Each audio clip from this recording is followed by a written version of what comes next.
In the heart of a dense forest, a person embarks on a forest hike, delving into the hidden depths of nature's playground.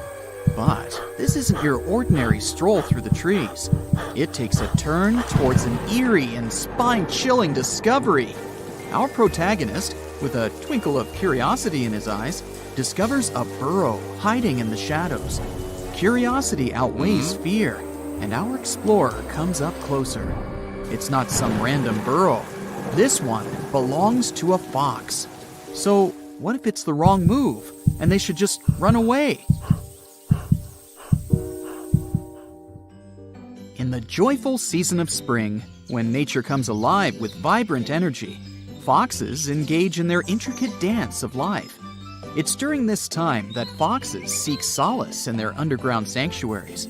Throughout the rest of the year, when the world around them flourishes, foxes prefer to bask in the sun, finding comfort above ground, except when the weather takes a turn for the worse.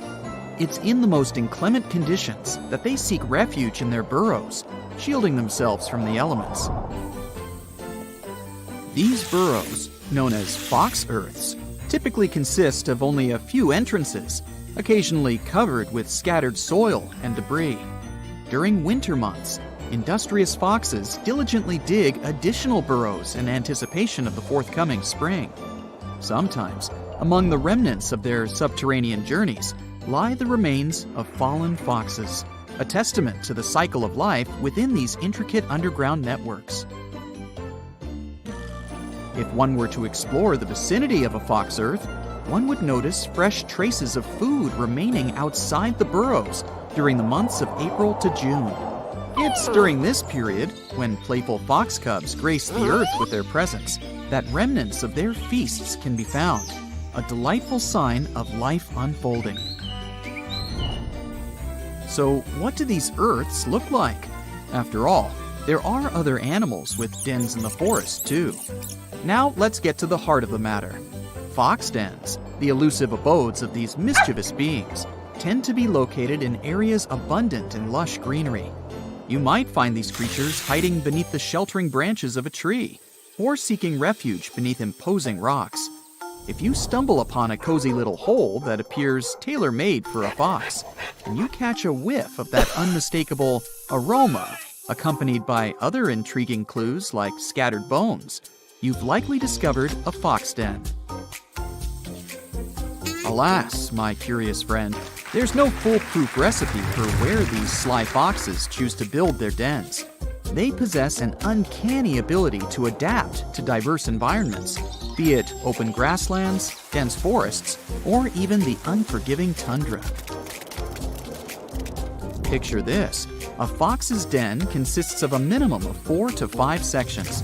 We have the grand entrance, the ever-important ramp, the main den itself, and a secret room that doubles as a food stash. Depending on the size of the pack, there might be additional rooms to accommodate the whole gang of foxes. Now imagine the grand opening to a fox's den. The entrance and the ramp form a corridor leading about 3 to 8 feet deep into the earth, connecting the outer world with the cozy haven within. But there's more. Foxes, being savvy planners, stockpile their foraged treasures in their dens. Yes, they have their own food caches, where they hide all their scrumptious finds. The number of rooms within the den may vary, adapting to the size of the pack, as these crafty creatures ensure there's enough space for giving birth and raising their adorable offspring.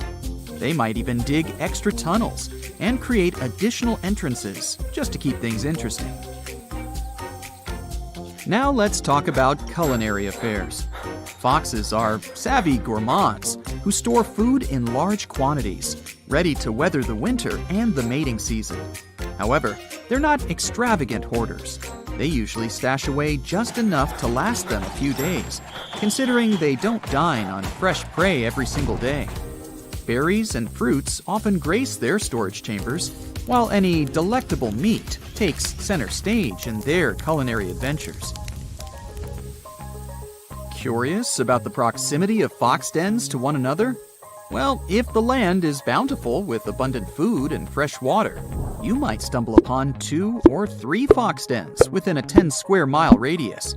But if resources are scarce, you might have to expand your search to cover a sprawling 20 square miles to find just one den.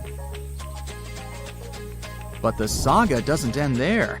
Foxes, true to their resourceful nature, often have multiple dens. They maintain the primary den, often known as the natal den, which holds sentimental value. Additionally, they keep a backup den for some unpredictable circumstances. And let's not forget their knack for claiming abandoned or borrowed dens as their own. Such clever tricksters, aren't they? Now, let's talk about these marvelous creatures themselves.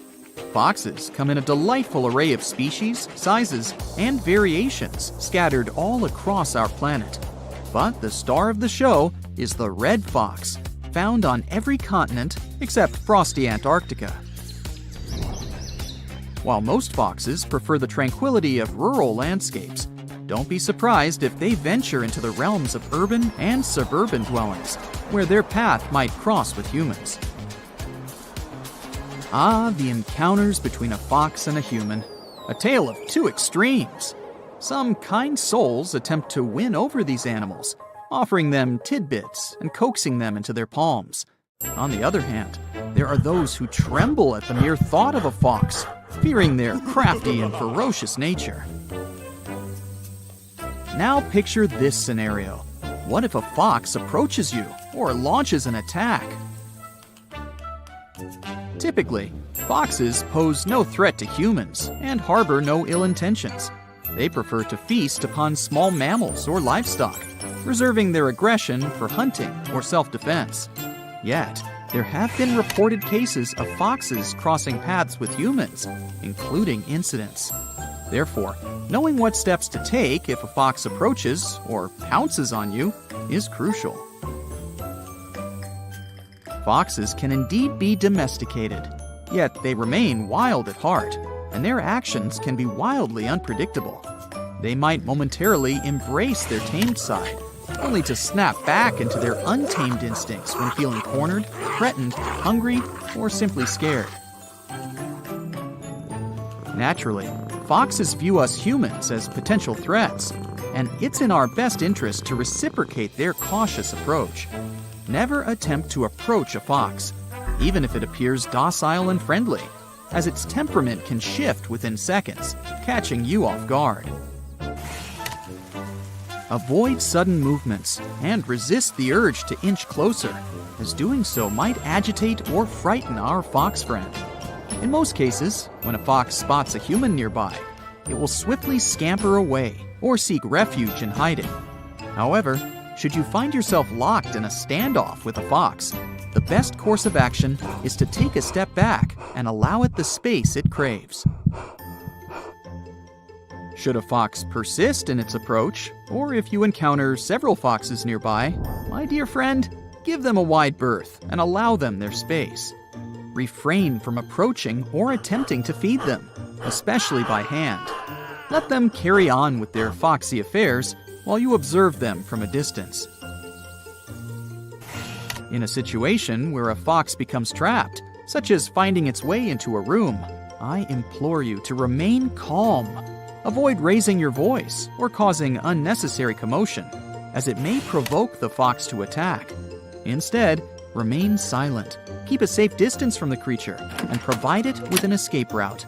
Ensure the doors and windows remain unobstructed, granting the fox the freedom it seeks. In due time, it will make its swift exit. However, if fortune frowns upon you and you find yourself in the unfortunate circumstance of a fox attack, remember to stay composed. Refrain from unleashing your pets or pursuing the fox. Just allow it to retreat on its own accord. If the fox persists and refuses to back down, a simple round of applause or a few claps might startle it away. Now you can enjoy the forest.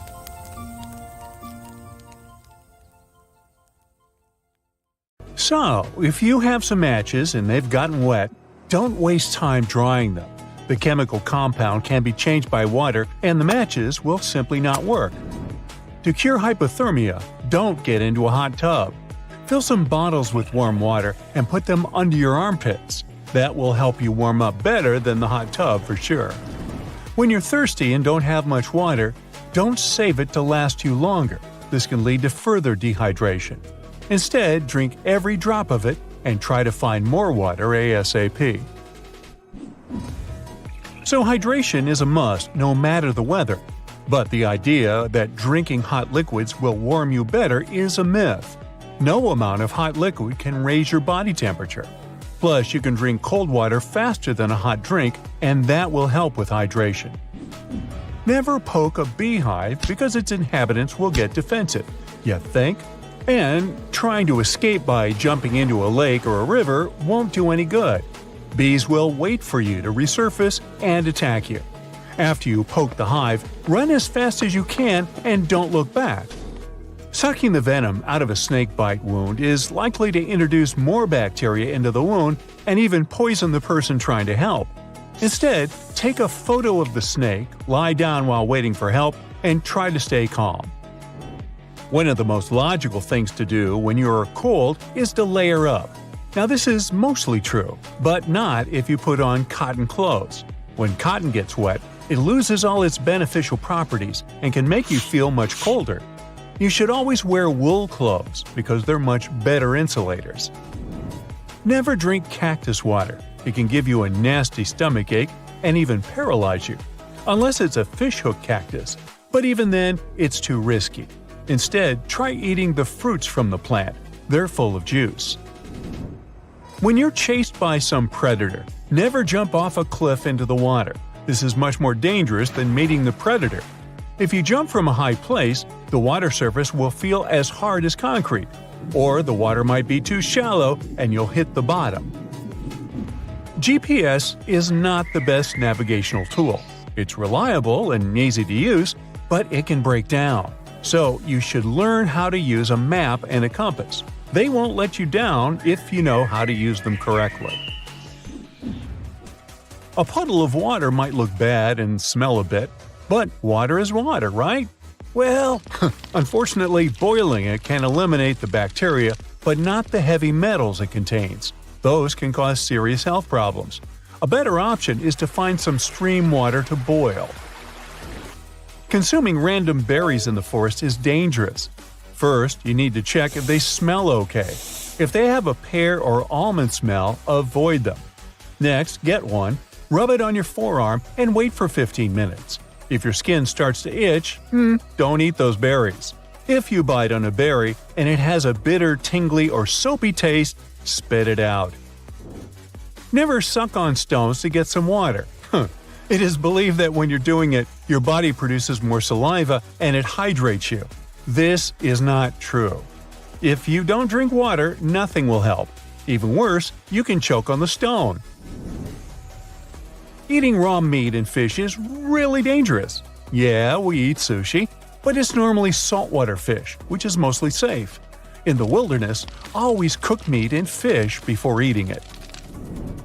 Moss doesn't only grow on south-facing surfaces. It can grow anywhere, depending on the temperature, so never use it to navigate. You'll be better off using some more reliable sources. For example, keep in mind that the sun rises in the east and sets in the west. Following birds to find water is a myth. They could be flying anywhere. Land animals like deer are a much better option. They usually know where the source of water is. Many survivalists claim that you should eat whatever animals around you are eating. Bad news. This is entirely false. Birds and squirrels consume berries that are super dangerous for us, but they don't harm them. And some animals eat poisonous plants to become venomous. Now, if a leech attaches to you, never burn it off. This can cause the animal to basically throw up directly inside your skin and cause massive infection. Try using a credit card to break the seal and remove the leech. Or if you're brave enough to wait for an hour, the parasite will fall off once it's fed. No matter how strong you are, punching a shark in the nose will not save you. It's a common belief that they have tons of nerves in the nose, and somehow that makes them vulnerable, but it has been proven wrong. If you find yourself in shark-infested waters, punching the animal in the gills or the eyes is much more effective than hitting the nose. After spending some time in the forest, you realize you're lost, and the first thing you start looking for is food. But you can actually live 6 weeks without food. The first thing you must do is find water and shelter from the elements. Do this and worry about the food later. Don't play possum when you encounter a bear. If it's a black bear, you won't be playing for long. Soon it'll be a reality. You should play possum only if it's a brown bear. Now remember the saying, if it's black, fight back. If it's brown, lay down. If it's white, good night. You shouldn't swim parallel to the shore if you find yourself in a rip current. Instead, try swimming at an angle away from the current and toward the shore. Remember, you shouldn't feel too much resistance while swimming. When you're lost, don't spend all your energy trying to make a fire. Try building a shelter first. This can protect you from the elements, and you'll have a place to rest and sleep after a long, exhausting day of surviving. Bonus tip: always build a bed in your shelter. You'll be warmer when you're off the ground. Now, being stuck in the desert will for sure make you hot. But to avoid getting even hotter, don't take any clothes off. The fabric serves as insulation and keeps you cool, unless it's a thick wool sweater, of course. Most people living in hot climates wear white clothes covering their whole bodies to avoid getting overheated. Eating snow can cause further dehydration. Your body will use more energy to melt the snow and thus more liquid. Take your time and melt the snow first, and then you can drink the water. Also, make sure you're only melting pure white snow. Discoloration means it contains something else besides water, especially if the snow is, yellow. If you stay in the cold for too long, you might get nasty frostbite. If you recognize the symptoms, never rub your hands together. It can damage your skin even more. The best thing to do is to seek immediate medical care. So, you see a cave, and the first thing you do is start a fire. Cave people did that all the time, so it must be okay, right? Wrong. The buildup of smoke can be very harmful. Instead, try covering yourself with some plant leaves to warm up. Getting stung by a jellyfish hurts a lot, and taking a leak on a jellyfish sting will not help you. It'll make the situation much worse. Wash the area with salt water and ask for medical assistance. It'll save you from an uncomfortable situation. Trust me on this. This black, ominous-looking snake won't hurt you. It's got no fangs. You may have mistakenly thought that this black critter is none other than a black mamba, but it's just a harmless rat snake. There's one main sign that can help you figure out if a snake is really dangerous. Unfanged species do not have a venom delivery system, therefore, their bites won't harm you that much. But if you see a snake with fangs, you're in real danger. If you come across a snake, it's best to leave the area and seek assistance from a wildlife professional in identifying the reptile. Here are some tips to help you distinguish between the two types. Observe their behavior, nesting habits, and habitats. Some snakes may shake their tails as a warning signal. Also, venomous snakes typically have triangular-shaped heads, compared to non-venomous snakes with rounded heads. Time for an optical illusion. Can you spot a snake here? You'd better be attentive because there's a boomslang hiding on that tree. This slithery critter has mastered the art of disguise, and it likes to pretend to be a tree branch.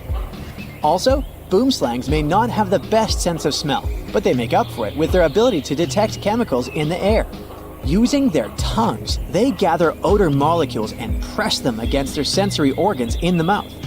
This snake is venomous. Just look at those fangs. Still, while they're not in use, the snake can neatly fold back its fangs into its mouth. Rattlesnakes and humans have something in common. Both have a lot of keratin-made accessories in our bodies. Human nails and hair are made of keratin, and rattlesnakes' rattles are made of it too. The staple sounds these slithery creatures make are similar to the noise we humans can make when we rub our nails against one another. But these reptiles do it super fast, so it almost sounds like hissing. Whenever the snakes shed, they add up a new segment to their rattle. But it's not like the older a snake is, the more segments it has. Their rattles may wear off or break, just like our nails. Rattlesnakes, as well as many other snakes, have a unique inner ear structure that doesn't include an eardrum. This means they can't pick up airborne sounds like we do. Instead, their inner ear is connected to their jaw, and they use this mechanism to feel vibrations. Biologists are still figuring out whether snakes detect sounds through pressure or mechanical vibrations in their bodies. They're also quite selective eaters. Rattlesnakes only chow down when they're feeling hungry, with adults usually waiting around 2 weeks between meals. These sneaky hunters usually go after mice, rats, squirrels, and rabbits, but they won't say no to a bird if they manage to catch one. Younger rattlesnakes, on the other hand, tend to have a heartier appetite, sometimes dining as often as once a week. Now look at their huge fangs. They're like hypodermic needles, hollow and sharp, allowing them to inject venom. What's really cool is that these fangs are hinged and lie flat against the snake's upper jaw when its mouth is closed, only to spring forward perpendicularly when it strikes. Majestic cottonmouths are named this way because of the striking white coloration inside their mouths that they display when threatened.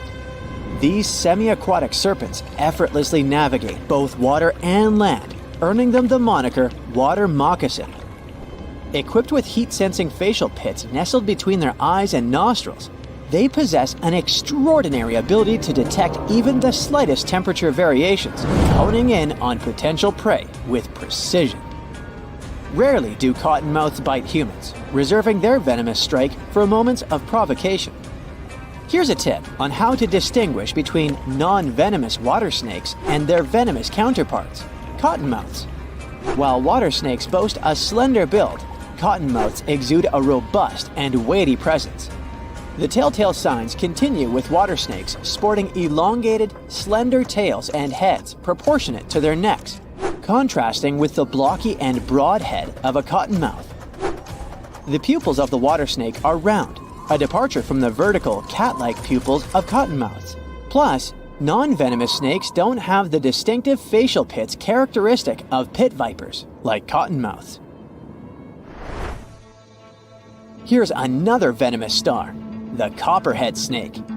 Their musk smells just like cucumbers. Their venom is pretty particular too. Will you be in trouble if this snake bites you? Totally. Does it help cure lethal conditions? Sorta. It's not 100% proven fact so far, but scientists have been testing this theory for quite a while, and they did notice that the copperhead snake's venom can, if not cure some serious conditions, but slow down their progression.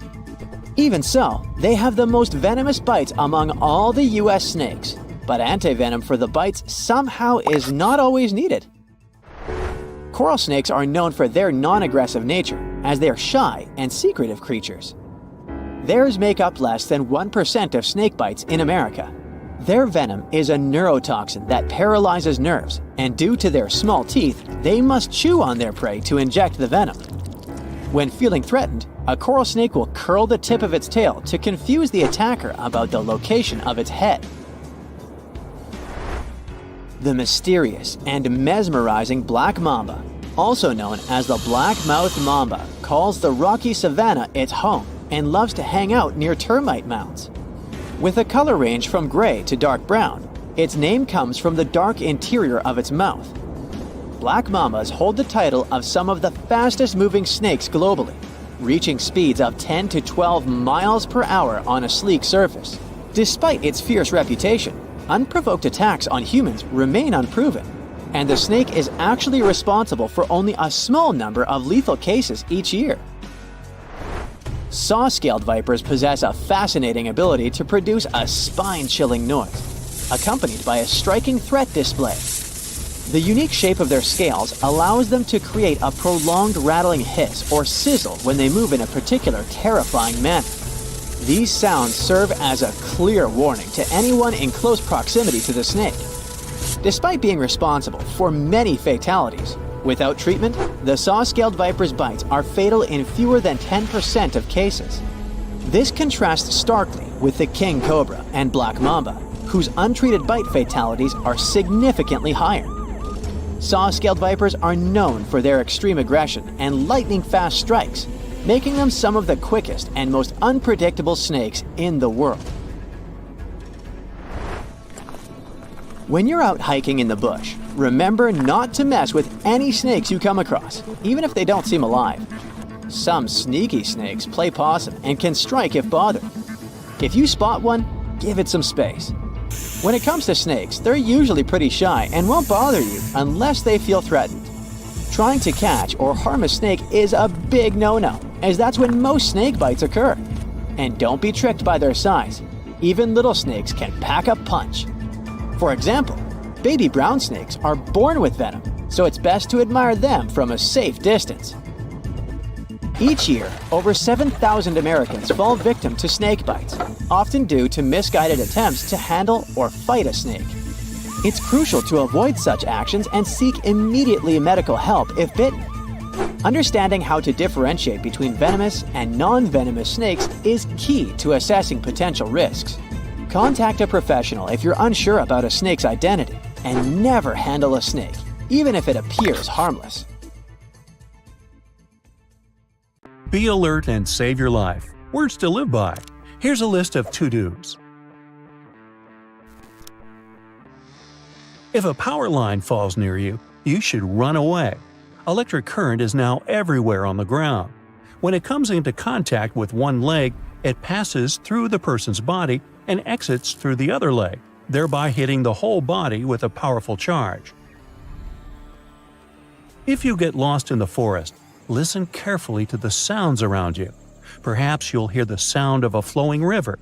Go toward the sound and then go downstream. People often build houses near the sources of water, ponds or lakes. Sooner or later, the river will lead you to a place where people will find you. Never eat snow if you get lost in a cold place and are thirsty. Cold snow inside your body will lead to hypothermia. You'll lose heat and freeze quickly. It's much better to melt some snow on a campfire and then drink it. See those green potatoes in the supermarket? Don't eat them because they're toxic. Potatoes, or potatoes, produce solanine, a toxic that protects them against insects. The production of this poison increases under the hot rays of the sun. Of course, to get poisoned by solanine, you need to eat a lot of green potatoes. But even if it's just one potato, it won't be good for your body, so why eat it? Pepper spray is good for self-defense, but if you're afraid to use it, you can keep a bright flashlight in your bag. Point its light in the robber's eyes to scare them away. Besides, this way of self-defense won't harm the robber, and you won't cause any unnecessary problems. If you leave a frying pan with oil on a turned-on stove, the oil may catch fire. In this situation, extinguishing the flames with water will be a big no-no. Water molecules will descend to the bottom of the pot, evaporate, and push the oil up. This will lead to even more flames. The best way to put out a hot oil fire is to deprive it of oxygen. Cover the pan with a lid and remove it from the burner. Flames are not the scariest thing about a fire. Smoke is much more dangerous. You can get poisoned very quickly by inhaling carbon monoxide. Therefore, always try to stay as close to the ground as possible and cover your mouth and nose with a wet cloth to filter the oxygen. Always put a small mirror or whistle in your pocket when you go camping. These two items will help you find your group if you get lost. The whistle will attract others' attention with sound, and the mirror will do it by reflecting sunlight. When you're swimming in the sea or ocean near the shore, there's a risk of getting caught in a rip tide. An undercurrent will pull you further and further away from the beach. Don't try to swim to the shore against the current. You will only waste your energy. Always swim parallel to the shore in such cases. Once you escape the current, you can safely return to the shore. Imagine that your car gets stuck on railway tracks. Well, don't panic. First of all, get all the passengers out of the vehicle. Then you can call 911 and report the incident. There's a special number at each level crossing.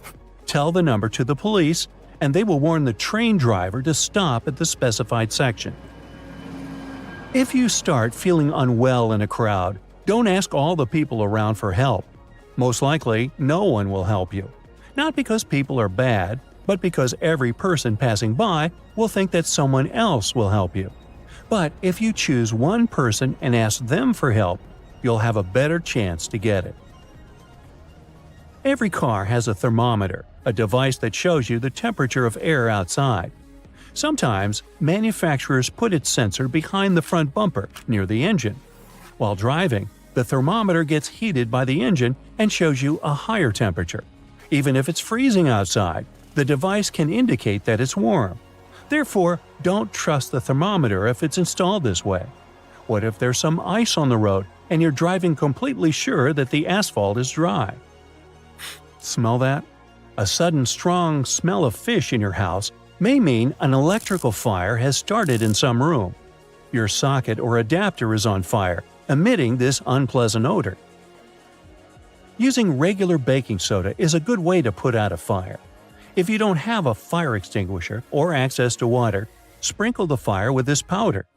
Also, this substance can hide your smell from predators. It's helpful if you've gotten lost in the forest and don't want wolves or bears to smell your scent.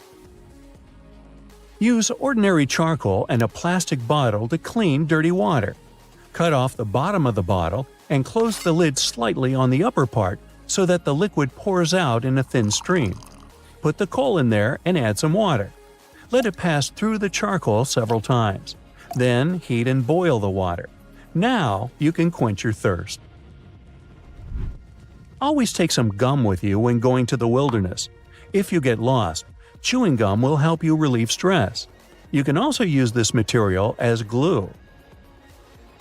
Always keep your car keys next to your bed.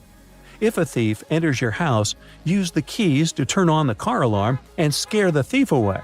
But installing a good security system in your home is even better.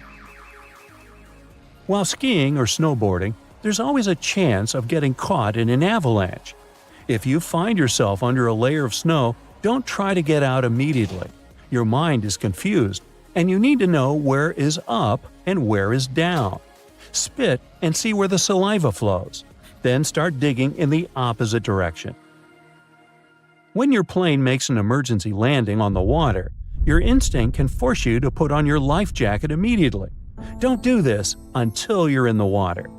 If you put on the vest and water starts to fill the cabin, it will be difficult for you to move. So get to the emergency exit first, then put on the jacket. When you feel someone is following your car, make 4 right turns. This way, you will make 1 circle around a block. And if the car is still following you after that, drive to the nearest police station. While walking outside, you may notice or feel hairs on your head starting to stand on end. Look for shelter quickly. Lightning is about to strike you. Service dogs are wearing special jackets with the inscription "Service." If such a dog approaches you, you need to follow it. Perhaps you will save someone's life. If a person gets in trouble and no one is nearby to help, the dog will start looking for someone to save them. During a fire, the flames spread more slowly if the doors in the room are closed. So when you go to bed, close the bedroom door. It'll hold the flames for a while.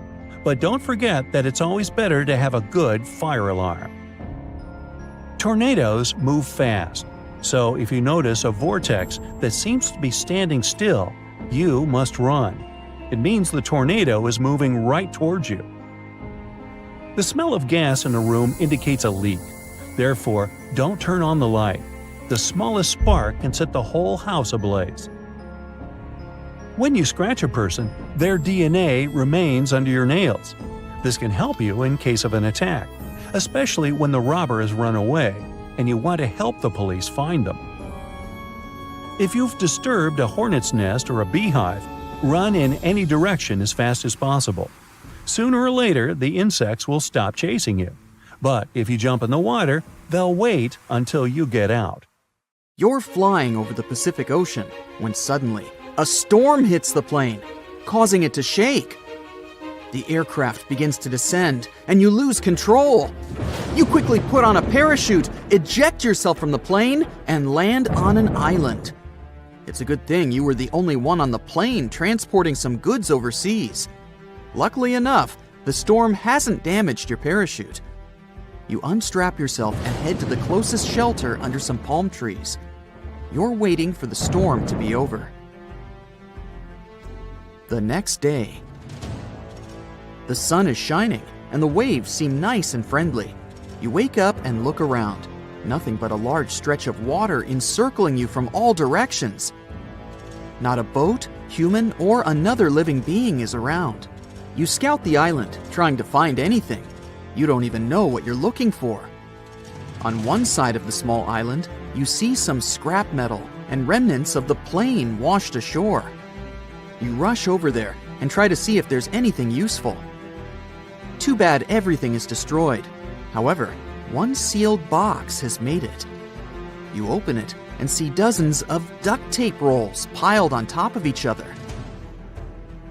After going through the island, you head back to your camp, dragging the box of duct tape.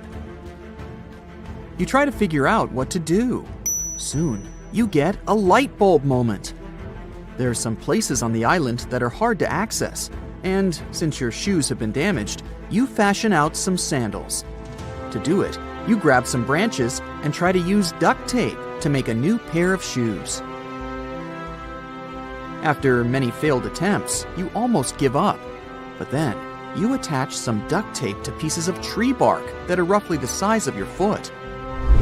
Those are going to be the soles of your new shoes. The duct tape is smooth and won't hurt your feet. After adding several branches, you wrap the duct tape around your feet, and voila! You have duct tape sandals. Now you can venture into the rocky parts of the island without damaging your feet. As you walk along the island, you start feeling the heat.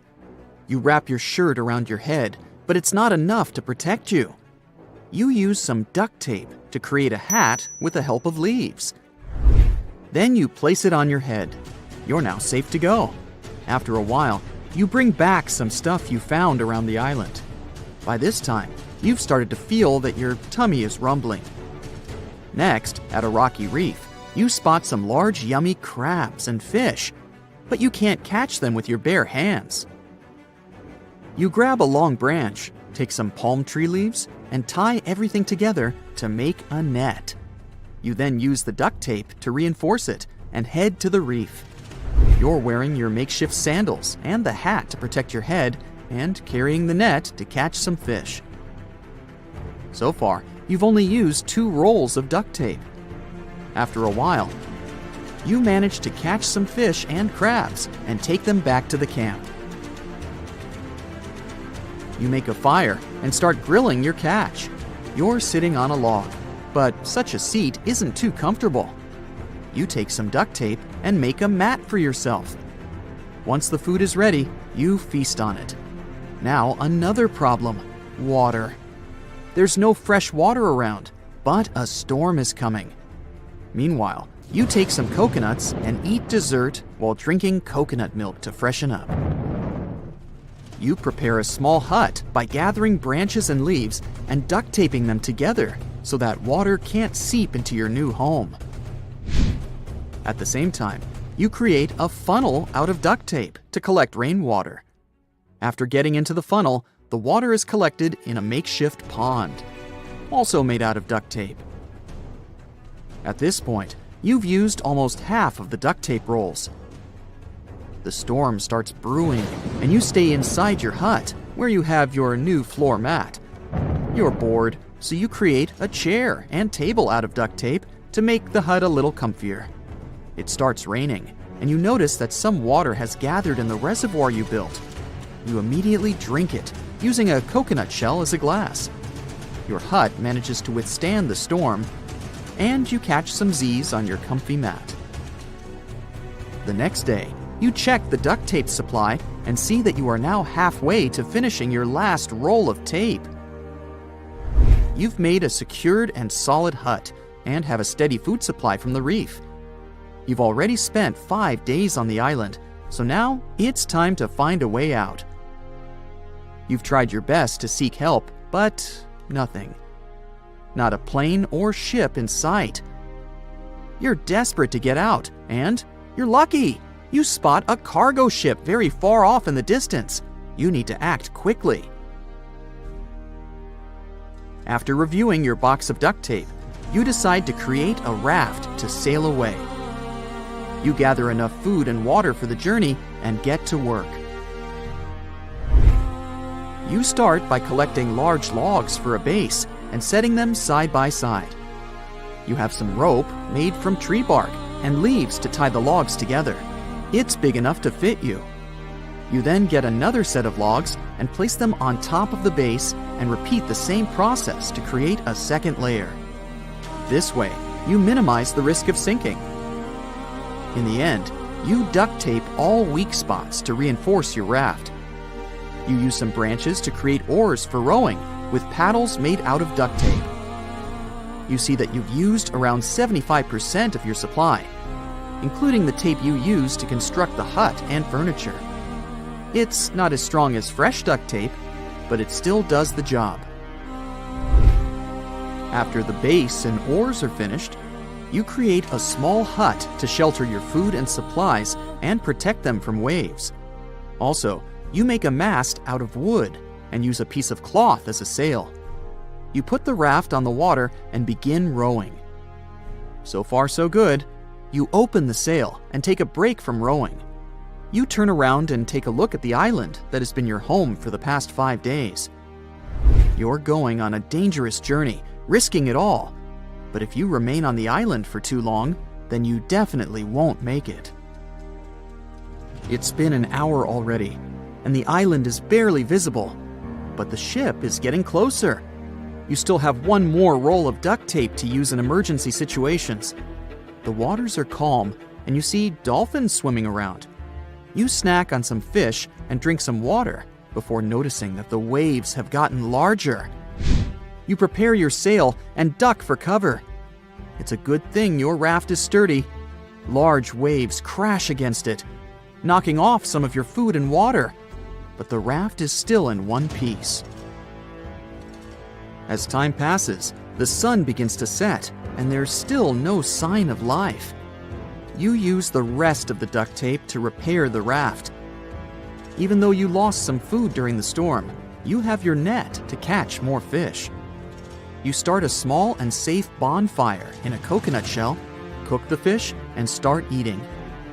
You turn around and spot a ship coming your way. You immediately grab a branch, light it, and start waving it for the ship to see you. It looks like it will miss you, but then someone on the ship notices you. They drop down an emergency boat to pick you up and rescue you. It's safe to say that duct tape has truly saved your life. Well, you finally made it. After all that training, you're ready for your first skydive. Full of confidence, you reach the door of the plane as it gets to 12,000 feet. You step off into the air, but at the last second, you hear the instructor screaming something. Sorry, I didn't check your chute. Well, you can't hear him as you drop away from the plane, seeing only his concerned expression. Well, feels like something has gone wrong. You pull the handle to release the parachute, but it hasn't deployed correctly, opening into a big wad, and you're now spinning faster and faster. You're getting dizzy, but you need to pull yourself together. Each second is crucial, and from this altitude, you have less than a minute to act. You throw yourself into the Bowman formation, spreading your body out with your arms and legs forming a big X. This creates a little more drag, allowing you to stabilize a bit. Hey, this whole thing is a drag. Now you have more time to get to your emergency reserve chute. Still dizzy from spinning, you try to remember where it is. You grab what you think is the right strap and pull it hard. Oh no, that's a leg strap. You've loosened the container on your back, and now you're slipping out. This is not your lucky day.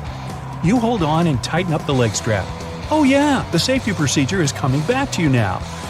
Step 1, cut away from the main parachute with the red handle. Done! Now you're in free fall again. Step 2, now find the silver ripcord handle to pop the reserve chute. Gotta hurry, the ground is rushing up at you. Where's that handle? Whoops, there it is, sitting on your chest on the left. You yank it hard. Ka-thump! The chute flies out and deploys and slams the brake on your descent. Now you're relieved. Breathtaking? Heart-pounding? Oh yeah! Finally, you can enjoy the view. For about 10 seconds before you land on the ground. Softly, feet first. Hey, looks like fun. Sign me up. On another day, as always, instead of taking the stairs, you use the elevator. Now the odds of it falling are 1 in 10 million. You're 10 times more likely to be hit by lightning. But today, you're in that unlucky elevator. As you move down from the 5th floor, the pulley system fails, a cable snaps, and the elevator starts falling. Quickly, you lie down on your back, placing one arm around your head to protect it from the impact, and the other arm over your face to save it from possible falling objects. You spread your legs out evenly. In just a couple of seconds, you brace for impact. It crashes down and debris from above falls around you. Fantastic job! You've avoided injury. But could it be possible to alter the impact by jumping? Well, let's think this through. If you jump too early, your impact would be more severe as your speed would increase in the descent. And if you jump too late, the velocity of your jump upwards would cause you to bump your head as the elevator would have stopped. You need to jump at the precise moment to be effective in velocity, and without the ability to see through steel, it would be down to sheer luck. So it's better to use the lie-down method. Yeah, good luck with that. You casually drive to work, passing over the same bridge as any other day. Today there's more traffic than normal and you're stuck in a jam. The bridge starts to creak. Unfortunately, it's possible for structurally faulty bridges to collapse under excess weight. And there you are. As the bridge falls into the river, your car floats on top. The water is slowly rising around you as it starts to sink. You're trying to remain calm and take a deep breath. You have up to 2 minutes before the car completely sinks. You need to act fast and roll down the window. As you take off your seatbelt, you notice the water has risen above the windows. You try to roll them down, but they're stuck in place from the pressure. You've missed your opportunity. You're sinking further down and thinking about opening the door. Better not. This will make your vehicle sink even faster. Plus, it'll be more dangerous to exit. The car hits bottom, and the water is slowly entering it. You try to open the door, but the pressure is so intense that it won't budge. You think about the water coming in. Maybe if you waited until there's enough water inside, it could regulate the pressure, allowing the doors to open. But with the limited air that would remain, and if the doors still don't work, that's too much of a risk. Your only choice is to smash the window. You can do it easily due to the water pressure, and it spills in quickly. You take your last deep breath while holding onto the window frame. The car fills in quickly, and the suction suddenly stops. You pull yourself through the window and place your feet on the car, push upwards, and swim to the surface. Yeah, remind me not to carpool with you. Next, you're out hiking in a forest and find the perfect place to view the sunset. You take a photo, and it looks great. But wait, which way is it back to camp? It's getting dark, and you have no idea how you got here. You check your phone. It has a map, so you'll be fine, right? Well, you've taken way too many nature pics, and the battery has run out. You can survive up to 3 hours without shelter in harsh weather. You can go without water for 3 days, and up to 3 weeks without food. You need to address your next actions in order of importance. So your first task is to build a shelter. You lean a large stick onto a tree for the roof support. Then you build 2 walls on the sides, making a sturdy frame. There are plenty of leaves in the forest, and you cover the roof with heaps of them for insulation and protection. On the inside, you build a nice leafy mattress. You enter and wait until morning, hoping to have a relaxing sleep. Well, you've slept horribly, but there's no time to leave a review on your booking app. The next task is finding water. You follow a clear decline in the land, eventually finding a stream. Clean water? Check. You continue to walk with the stream's flow, hoping it leads you to a river. You are more likely to find people and signs of civilization along large collections of water. Hours pass and your belly grumbles. You look around for tasty snacks. There are berries and mushrooms, but you don't recognize them. So it's better not to eat something if you're unsure whether it's poisonous. You search under old logs and branches for bugs. You've found some mealworms that can be eaten raw. Some insects, when cooked, can be a major source of iron, protein, and vitamin B12. You look at them and your appetite goes away. Maybe later. Finally, the stream connects to a river, and just ahead of that, a bridge. Not the one that fell down. Well, the struggle is over. You throw the bugs away and begin the next adventure, finding a diner. Yeah, we're not going camping together either. Next, you're walking in a field. The wind is picking up, and not far away, a tornado is forming. You start running away from it, but you can't outrun it as it travels up to 60 miles per hour. Your main concern isn't the tornado itself, but the trees and buildings that the twister takes in, turning them into dangerous flying objects. They fly at crazy speeds as they're carried by fast winds, reaching up to 300 miles per hour. You look for shelter, but there's nothing available. Your only possibility is a ditch that's not surrounded by trees or other breakable objects. You lie wedged in a ditch and cover your head with your jacket, holding it down with your arms for protection. While lying flat, with that thundering noise around you, you feel like you're in a giant jet engine. It's a terrifying sound, but luckily, you're not in the tornado's pathway. You can hear the small debris whistling over your head, and many make an impact, thudding all around you, but thankfully they miss. Suddenly, everything goes calm. You lie there controlling your breathing, trying to relax. You don't get up, not yet, as the worst may be yet to come. Tornadoes can last from several seconds to up to an hour. You're not taking your chances and remain in your ditch for the full hour. But finally, when it's clear that it's gone, you dust off your jacket and head home. Meanwhile, you're really bad luck, so I'm removing you from my contacts and unfriending you on social media. And I'll do that once I get out of the hospital. You're driving around with your friend Annie in the wild Australian outback. The sun is scorching hot, but you see a mob of cute kangaroos hopping around. You stop the car and you get out to film them with your friends. You even go live to impress your friends and followers. Suddenly, one of the kangaroos leaps towards you at full velocity, ready to swing. Alright, let's freeze right here for a second before you or your friend get hurt. Kangaroos have extremely powerful legs and can jump around 30 feet in the air. Those strong legs can let them hop at speeds of up to 30 miles per hour, faster than any average human. So if you're thinking of outrunning a mob of angry kangaroos or a single kangaroo, then don't. They'll chase after you and knock you down before you even reach your top speed. Their tails are strong and sometimes act like a fifth limb when they're grazing in a field.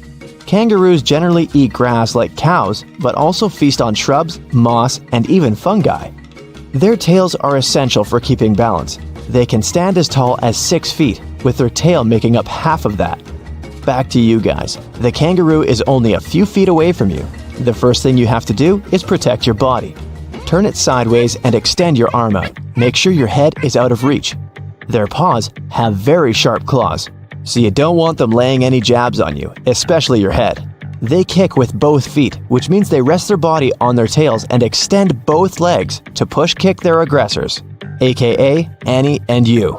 Their feet are huge, which makes them even more dangerous.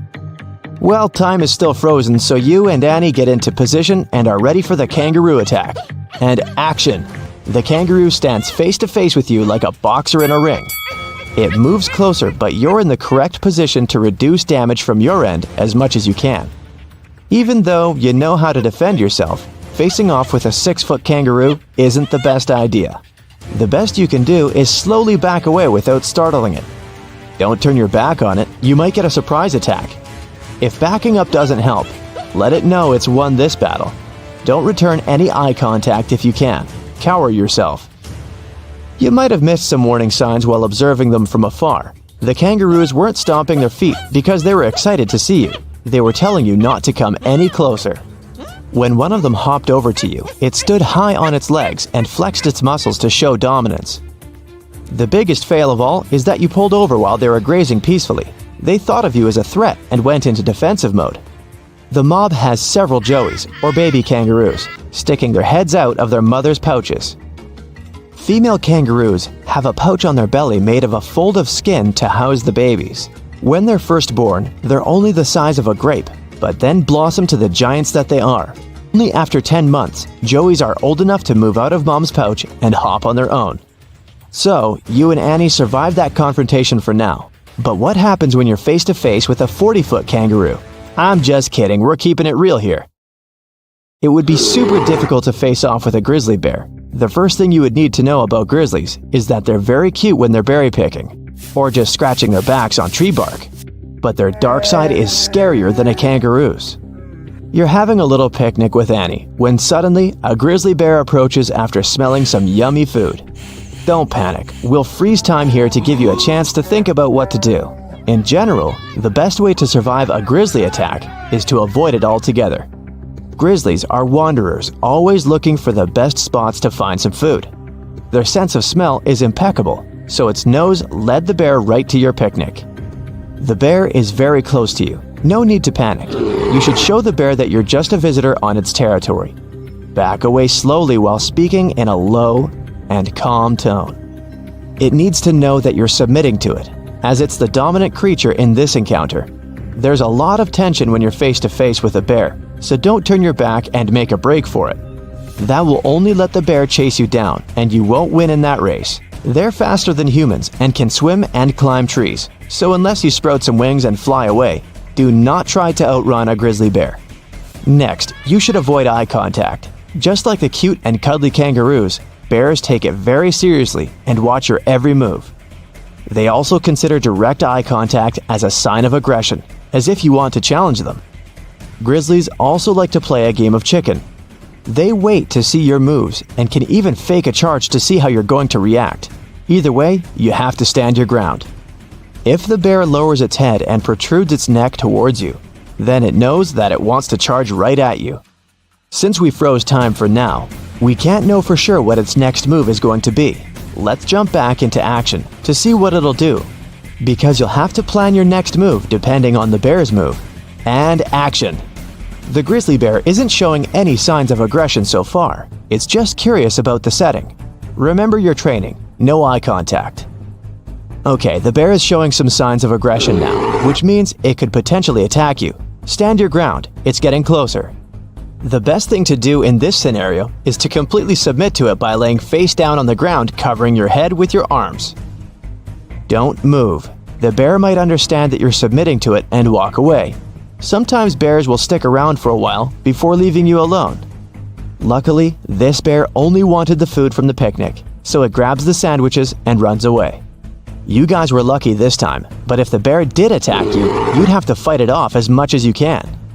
You can use any objects nearby to help you. It's best to aim for the most sensitive spots, like the bear's eyes and nose, with all your strength. What makes cougars stand out from other predators is that they're excellent stalkers. You're hiking in the forest, and you don't realize that you have an unwelcomed guest along with you. Cougars will stalk you if they think you're good to eat and can pounce from out of nowhere, and if it knows it's the right time. These giant cats generally don't attack people, but who knows what's on their mind.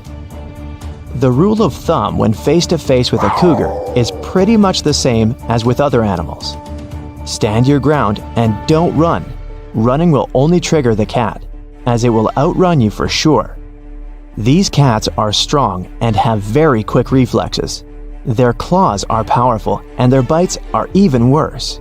You don't want to be chased by one of these. Now that you're standing your ground, make yourself appear bigger than the cougar. That's right, raise your arms and puff out your chest. Always keep eye contact to try to assert dominance. You don't have to appear weaker or submissive to the cat, unlike when facing a grizzly or a kangaroo. On the contrary, you need to show that you're more powerful than it is. So don't cower down or break a sweat.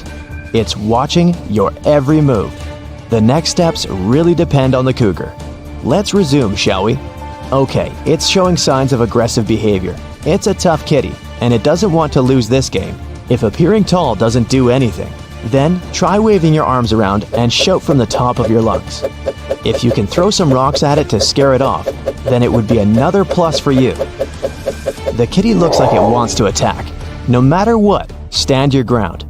After a while, the cougar submits and runs away. You won this encounter. Now, just because you got away with this doesn't mean you're good in the future. If the cougar did attack you, then your only option would be to fight back. Find some objects nearby to help you, and don't give up. Ready for this? You will not be able to leave the confines of a bath of any type for an entire month, and you will be provided with food and drink that your friends will take turns to deliver.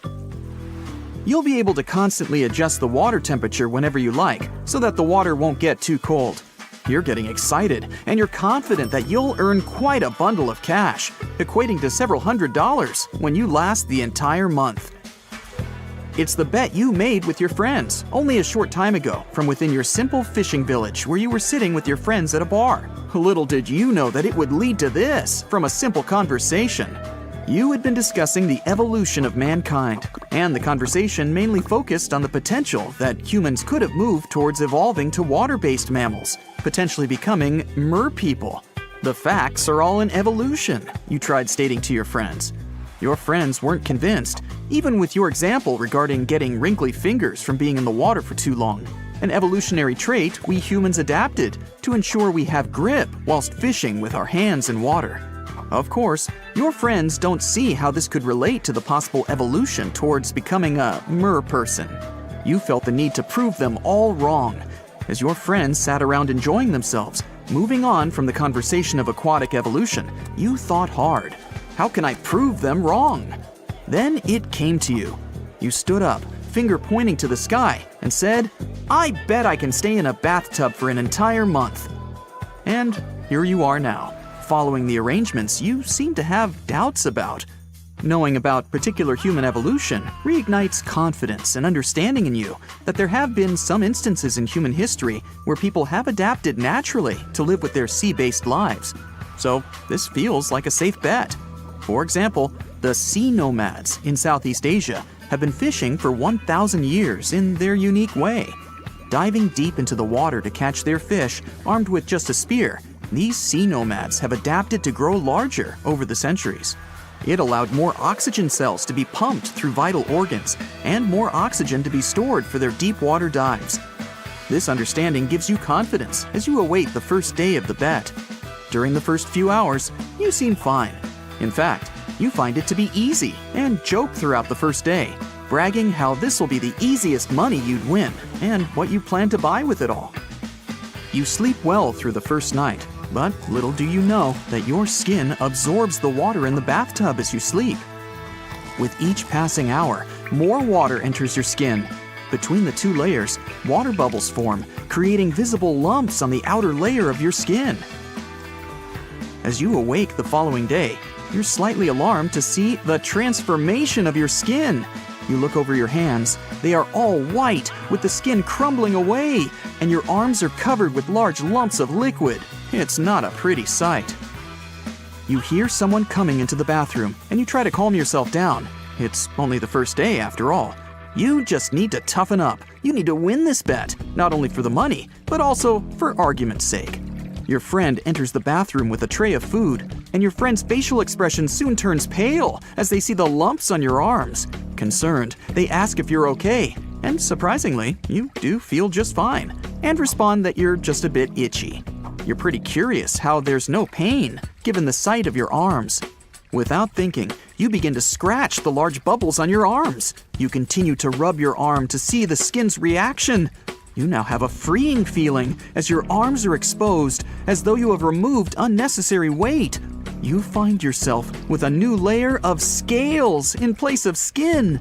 Your friend requests that the bet must end, given the sudden change to your appearance. You argue that you're okay and that you want to continue. There's just too much at stake, and you want to win this bet desperately. As your friend accepts this and leaves, you request an upgrade to a jacuzzi. You're soon upgraded to the jacuzzi, and by now, not only do your friends come to visit you, but members of the village visit curiously, as events like this don't stay secret long in such a small, simple village. As days go by, more scales appear in place of your skin, covering your legs, arms, and your lower back. Your skin is still visible throughout most of your body, but the scales are spreading quickly, similar to a rash. It doesn't take long before you get tired of the jacuzzi, and your friends are happy to support an upgrade to the village's swimming pool next to the seaside. You're now in the final week of the bet, and by now, the entire village knows about you, the Merman. What you find to be incredible, though, is that as the people visit you in the pool, there's no fear or judgment. The people are just overjoyed and intrigued at the spectacle of it all. The pool is large, but it isn't heated. A teenager asks you whether you're warm enough, but you don't notice the cold at all and feel pretty comfortable. Your diet has now changed significantly.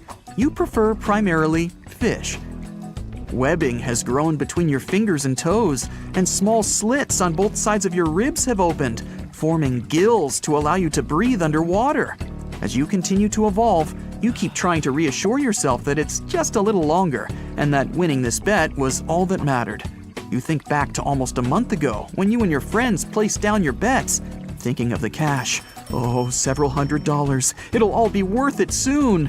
And besides, you could always devolve back to normal. This will only be temporary, surely. The final day of the bet finally arrives. A great party has been arranged to celebrate your victory. The entire village attends the celebration. There's a band and a great feast for all to eat. You enjoy yourself with the villagers, preferring to stay in the pool, of course. Teenagers throw fish to you, and you catch the fish in your mouth, laughing at your own expense. You jump into the air, performing tricks to the villagers who applaud with every trick. As the party goes on, you slowly break away from the celebration, watching on by yourself in your pool. You feel yourself growing tired of the festivities and the attention. You look on as the villagers laugh and party. You think you're somewhat out of place swimming alone within this simple village. You feel a sudden urge to leave, and you no longer care about the celebration. You have no interest in the money from the bet. You're not bothered that you proved everyone wrong. You only feel the desire to be free. You swim to the edge of the pool. It's dark, so no one can see your attempt to escape. As you pull yourself out, the weight of your body out of the water is so heavy, and your legs and arms are so weak that you collapse and have to crawl very slowly towards the beach. Eventually, you make it to the edge of the shallows, and you collapse as you make it to the water, out of breath. The small saltwater waves you feel splashing on your face reinvigorate you after your exhausting journey. Once you've gathered enough energy, you begin to swim towards deeper water. And like a fish to water, you swim with ease.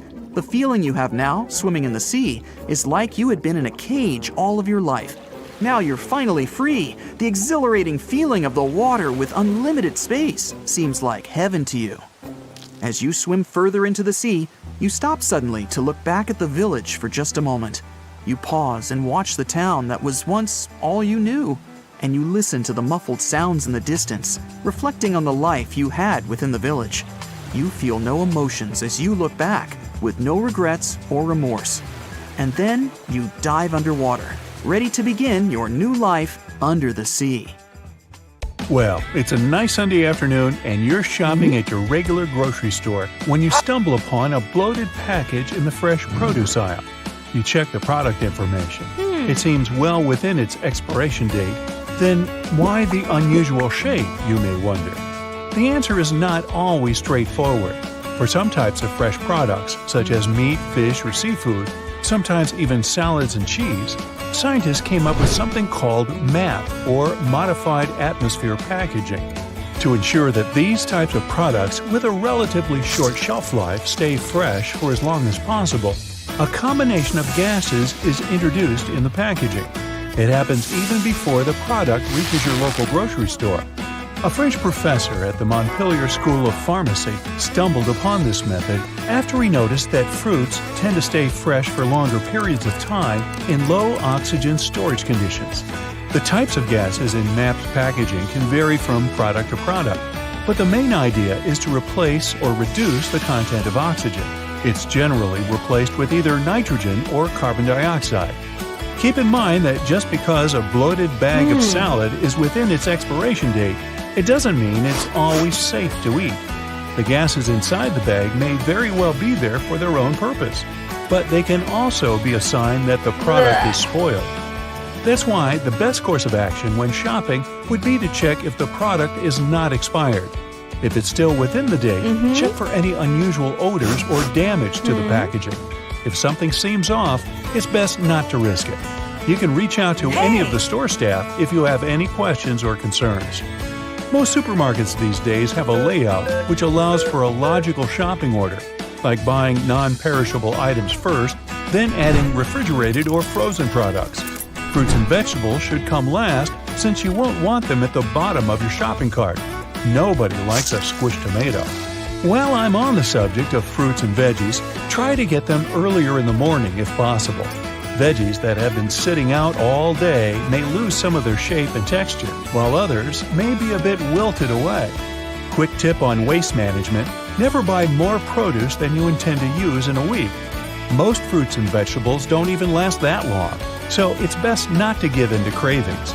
Shopping on a full stomach might help with that as well, just as much as going shopping with a pre-made list of things you need to buy. Thoroughly inspecting the package of every product might save you some hustle later as well. Refrigerated products need to feel cold to the touch, whilst frozen ones need to be solid and with no sign of leakage. When you get home, make sure you refrigerate all the necessary items as soon as possible. Generally, they shouldn't be out of the refrigerator for more than 2 hours. Otherwise, their quality won't stay the same. Buying potted herbs from the grocery store may not be the first thing on your list, but it's surely something to consider. Not only are they available for a fraction of the cost, but they're also easy to grow and take care of. Just picture a nice herb garden right there on your balcony or even in the kitchen. Wouldn't that be nice? You'll always have fresh basil to top a mouth-watering pasta dish. Since you're still at the grocery store, pick up some coffee filters while you're at it. You may not have a machine at home that actually uses filters, but there are a lot more things you can use them for around the house. They can be used for straining liquids, safely stacking delicate china in your cupboards, or even polishing windows, or shoes for that matter. If your favorite fruits and vegetables are on sale, but buying large quantities would mean they'd go to waste, consider freezing them. You can stock up on items for smoothies, especially for the colder season when there are limited options for fresh fruits.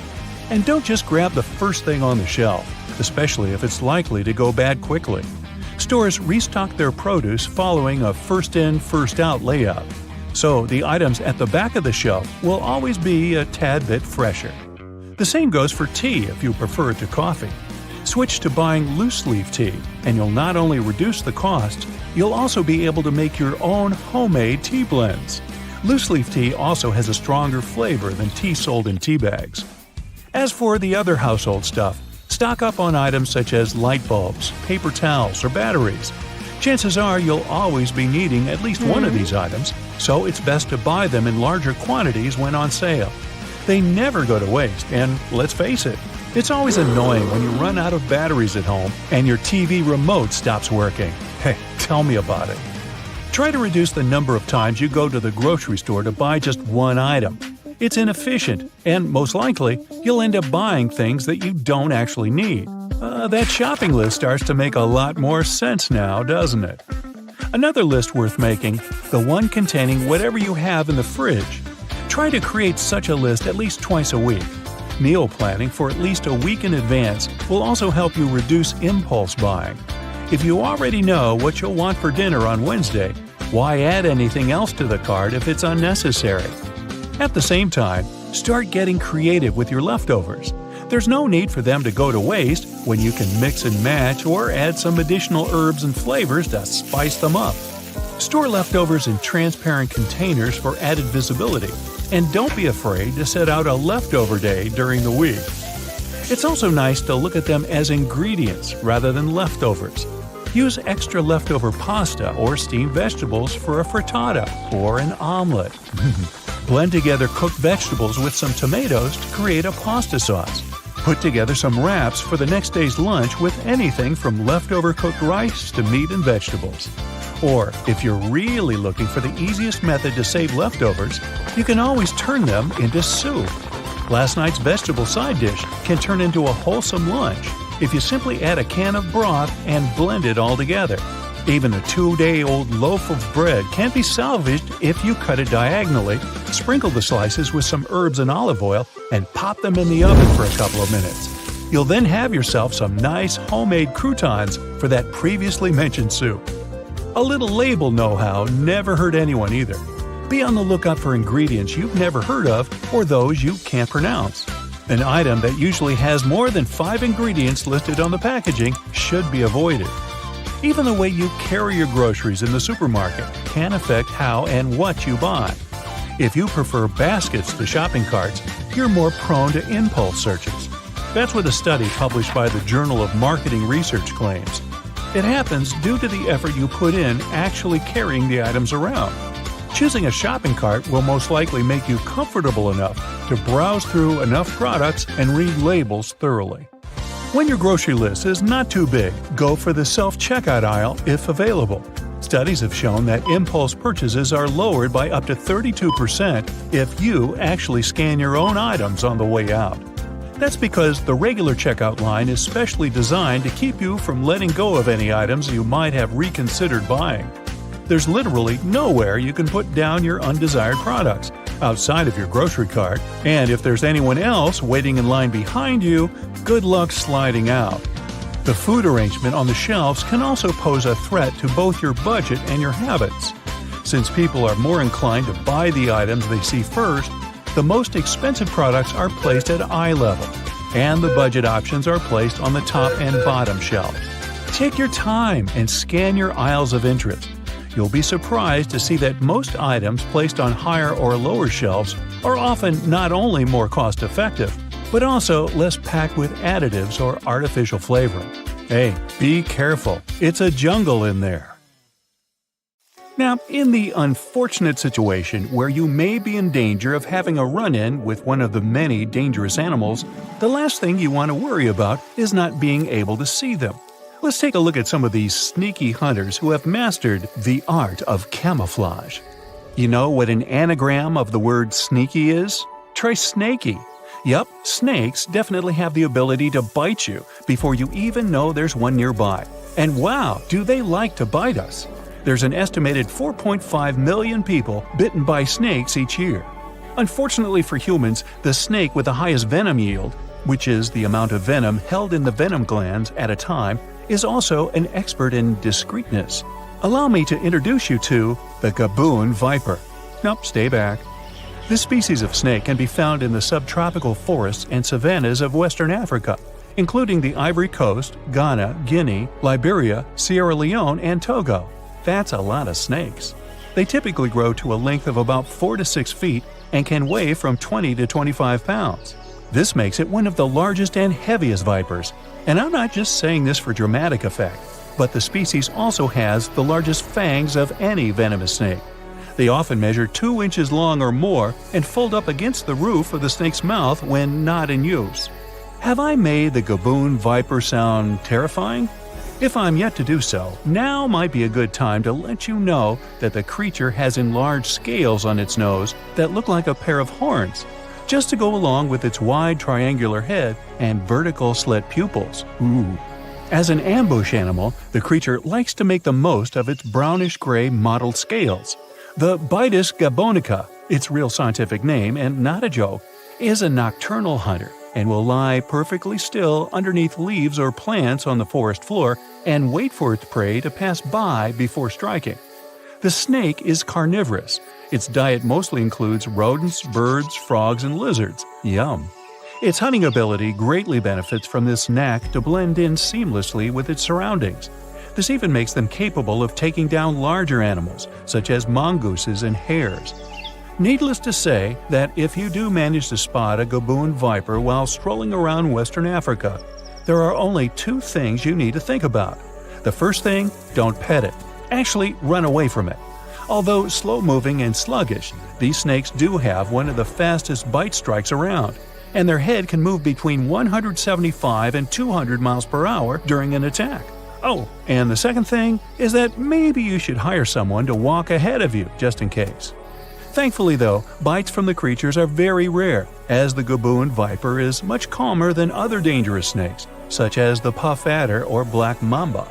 This doesn't mean you shouldn't be careful. When bites do occur, it often happens when a human foot accidentally steps on the creature, because, as we now know, they're not the easiest thing to see. For the unlucky ones who do get bitten, it's really serious.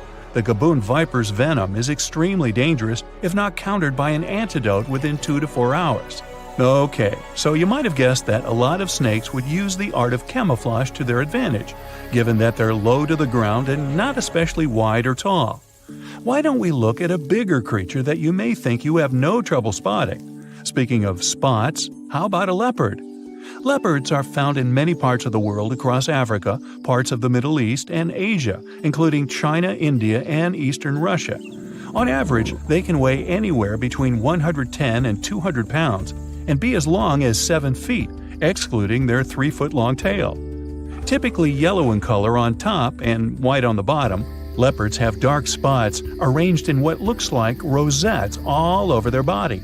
The different design patterns of these spots have confirmed the existence of several different races of leopards. Black leopards are perfectly equipped for stalking other animals during the night whilst lurking in the shadows, thanks to their all-black fur coat. But you might have thought the spotted coats of the other leopards would actually make them quite easy to notice. This isn't the case. In environments where there are lots of light and dark patches of different sizes and shapes, it helps to have a lot of spots, splotches, or stripes. Just think about the sun-dappled areas of the African outback and how the animal could use them to their advantage. As if they needed any more abilities to allow them to behave in an annoyingly stealthy manner, leopards are also agile tree climbers. In other words, they can also stalk you from above. So, what animals get tricked by the leopard's camouflage skills? Well, anything it can overpower, from small rodents to water bugs. But leopards generally hunt smaller and medium-sized antelopes and deer. Thankfully, all of the big cat species that you may encounter during a safari in Africa, leopards are seen as the least likely to attack a human. Most instances of dangerous encounters between leopards and humans happen when the animal is weakened and unable to hunt. So it has to take whatever it can get. It doesn't mean that you shouldn't keep your eyes open, really open, given their ability to hide if you're in an area known to house leopards. No point trying to run away from an animal that can reach a speed of up to 35 miles per hour. Interestingly, this is actually slower than the top speed of most of the animals it hunts, which again speaks to the leopard's ability to sneak around. There are a lot of reasons why the leopard's coat works to its advantage from a camouflage perspective. But you know where this might not be too effective? How about the snow-white Arctic? There, you might not notice a certain pair of eyes, nose, and foot pads coming towards you because the rest of the owner's body blends in with your surroundings. The owner in question is the polar bear. Yep, the polar bear can camouflage itself to its environment so well that it can actually pass as a snowdrift. What's super surprising about this is that the animal's coat isn't even white. The polar bear's fur is yellow, and its skin is actually black. Polar bears use their camouflage to their advantage, not only for hunting, but also for their own protection. This is weird to think about, given that polar bears are the largest bear species and land carnivores in the world.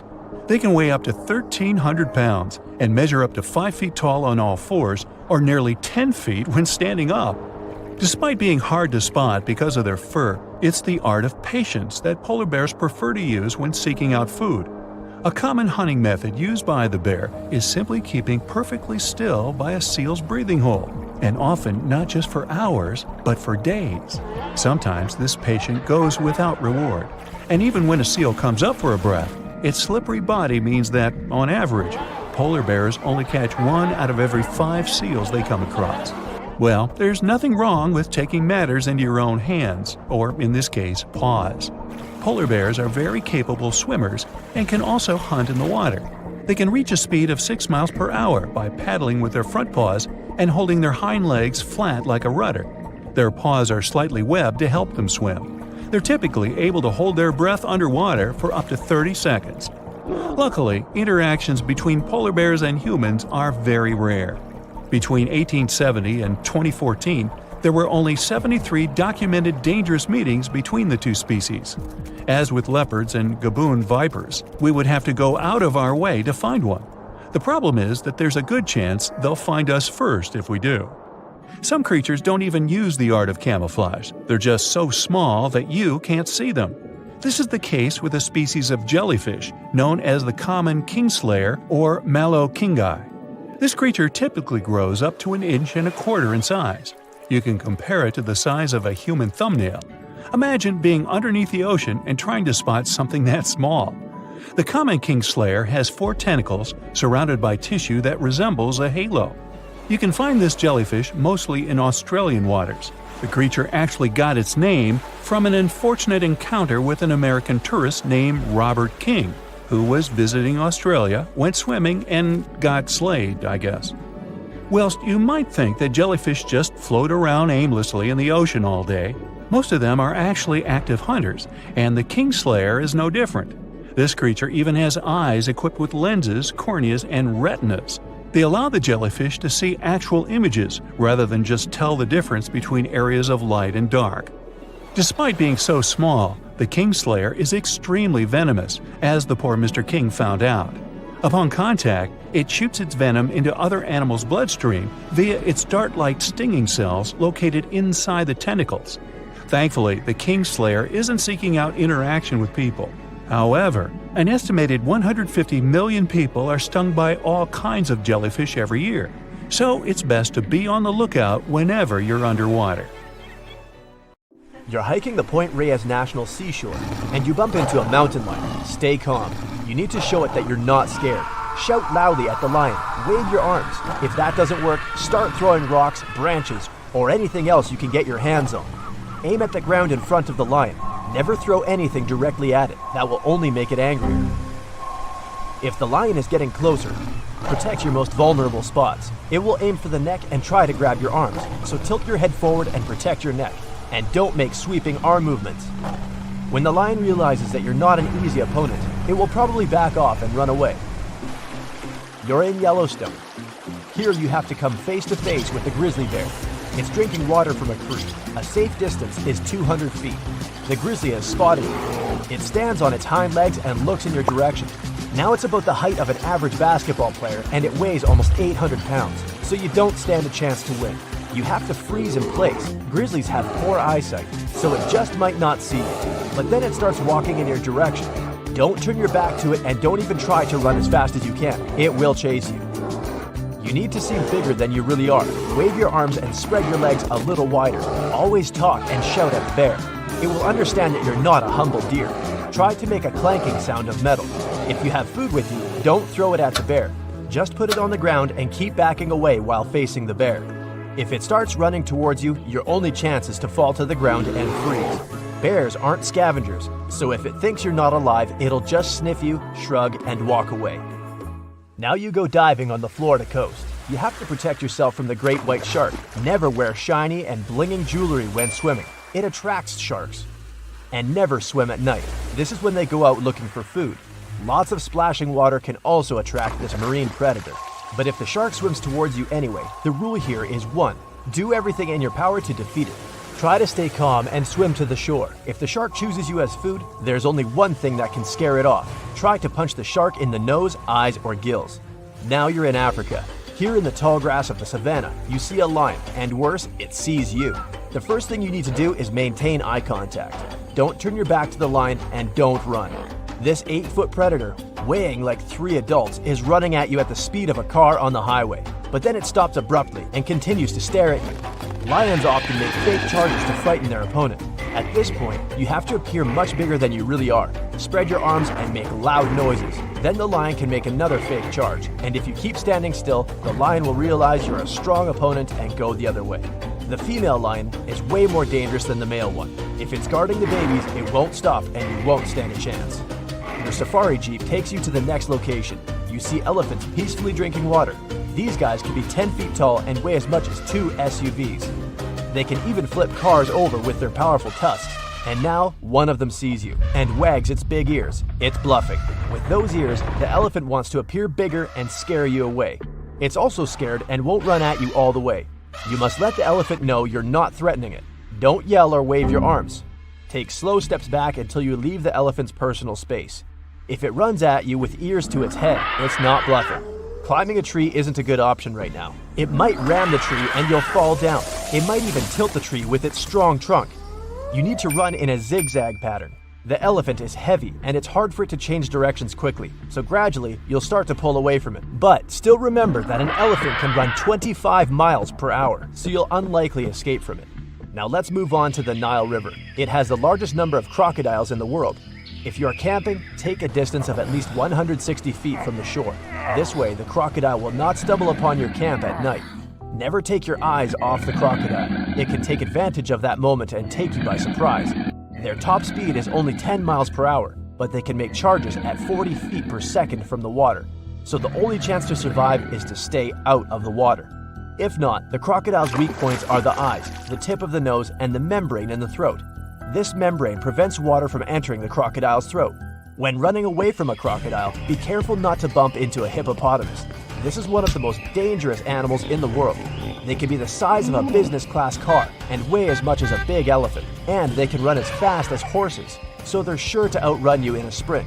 The main thing is to not frighten it. If you're standing far away, get its attention with a loud sound. Usually they will try to get away from you. Use this moment to back away too. But if you see a hippo yawning, it's a sign that you're violating its comfort zone. They can open their mouth at 180 degrees and have the bite force of a crocodile, so you can't beat it and have to run. The best option is to climb a tree or some kind of slope. Hippos have a hard time climbing high places, and if you manage to escape, you'd be one of the few people who survived a face-to-face encounter with a hippo. There's also buffaloes living here in the savannah. They can be as tall as an adult and weigh a whole ton. And unlike lions and elephants, they don't make a fake charge. If you see this machine running at you, it definitely has evil intentions. Their powerful horns and skull can bend sheets of metal. They can turn a new car into a pile of scrap metal. You can never outrun a buffalo, so your only option is to find the nearest tree and run to it before the buffalo even starts its charge. If you run into a snake, you need to freeze in place. There are endless species of snake, and you don't know if your opponent is venomous or not. So you definitely need to avoid getting bitten. Make smooth and slow backward movements. If the snake is following you, stop and start stomping your feet. The strong vibrations of the ground should scare it away. If the snake bit you anyway, try to remember exactly what it looked like. Better yet, take a picture of it. To neutralize the venom, you need to take an antidote to the specific venom of that species of snake. You're on your way to Northeast Asia.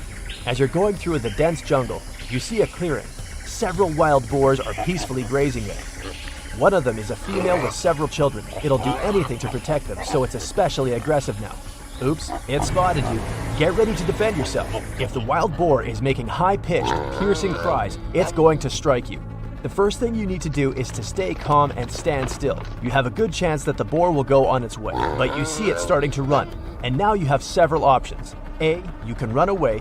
B, you can face the blow. And C, climb the nearest tree. The first option is wrong. Wild boars can run almost as fast as Usain Bolt, and when it catches up to you, its sharp tusks won't leave you a chance. Option B, stay where you are. Wrong. A wild boar can weigh as much as a motorcycle and be almost as long as an adult. A hit at 25 miles per hour will just knock you down. So the correct option is to climb the nearest tree. If there's no trees, then climb a car or a tall rock. You have to be in a higher position than the boar. When it realizes it can't reach you, it'll leave you alone. The most important thing is to stay away from wild boars. Never try to feed them or provoke them. Well, it's that time of year again, spring cleaning. Making your way outside, you grab the duster and broom to get rid of all those cobwebs on your windows. They don't stand a chance this time. Removing one cobweb after the other, you suddenly notice some weird-shaped mud stuck under the eaves and porch. What's this? It suddenly dawns on you. These have to be mud dauber wasp nests. You're probably thinking there's a swarm of them around with so many nests being side by side. Luckily, mud dauber wasps are solitary insects. Whew! All those little mud huts are filled with paralyzed spiders. Sometimes, even up to 500 spiders can be trapped in these lockers, just waiting for the wasp young to hatch. If the nest has holes, it may indicate the nest is inactive or old, as mud dauber wasps create holes when they leave the nest. If you're not going to remove them, it's best to wait till nighttime when they're not as active. While they're pretty placid, if they feel threatened, they won't hesitate to sting. Looking like someone got halfway through building one insect and forgot what part came next, the mole cricket is one insect that really looks out of this world. With claws like a mole, a body of a cricket, and the head of a shrimp, This critter is like the platypus of the insect world. They're not venomous and will only bite if you trap them inside your hand. And if you really annoy it, it's got something else up its sleeve – the wings. They can spit a foul-smelling brown liquid from their body, just like a skunk. So just let them leave your home and there will be nothing to clean up. Rock pools are teeming with all sorts of plant and animal life. Sea creatures such as starfish, seagrass, hermit crabs, tiny fish, and all types of octopuses. If you come across this tiny blue-ringed octopus, it's best to leave it alone. It's flashing neon blue at you for a reason. This miniature octopus has a venomous bite that's 1,000 times stronger than cyanide, with no antidote available. Don't poke it with a stick or try to pick one up. It's not worth the trip to the hospital or the morgue. Snakes on land are scary, but sea snakes are on an entirely different level. Found in the Indian and Pacific Oceans, there are about 50 different species of sea snakes, and they're beautiful as much as they're dangerous.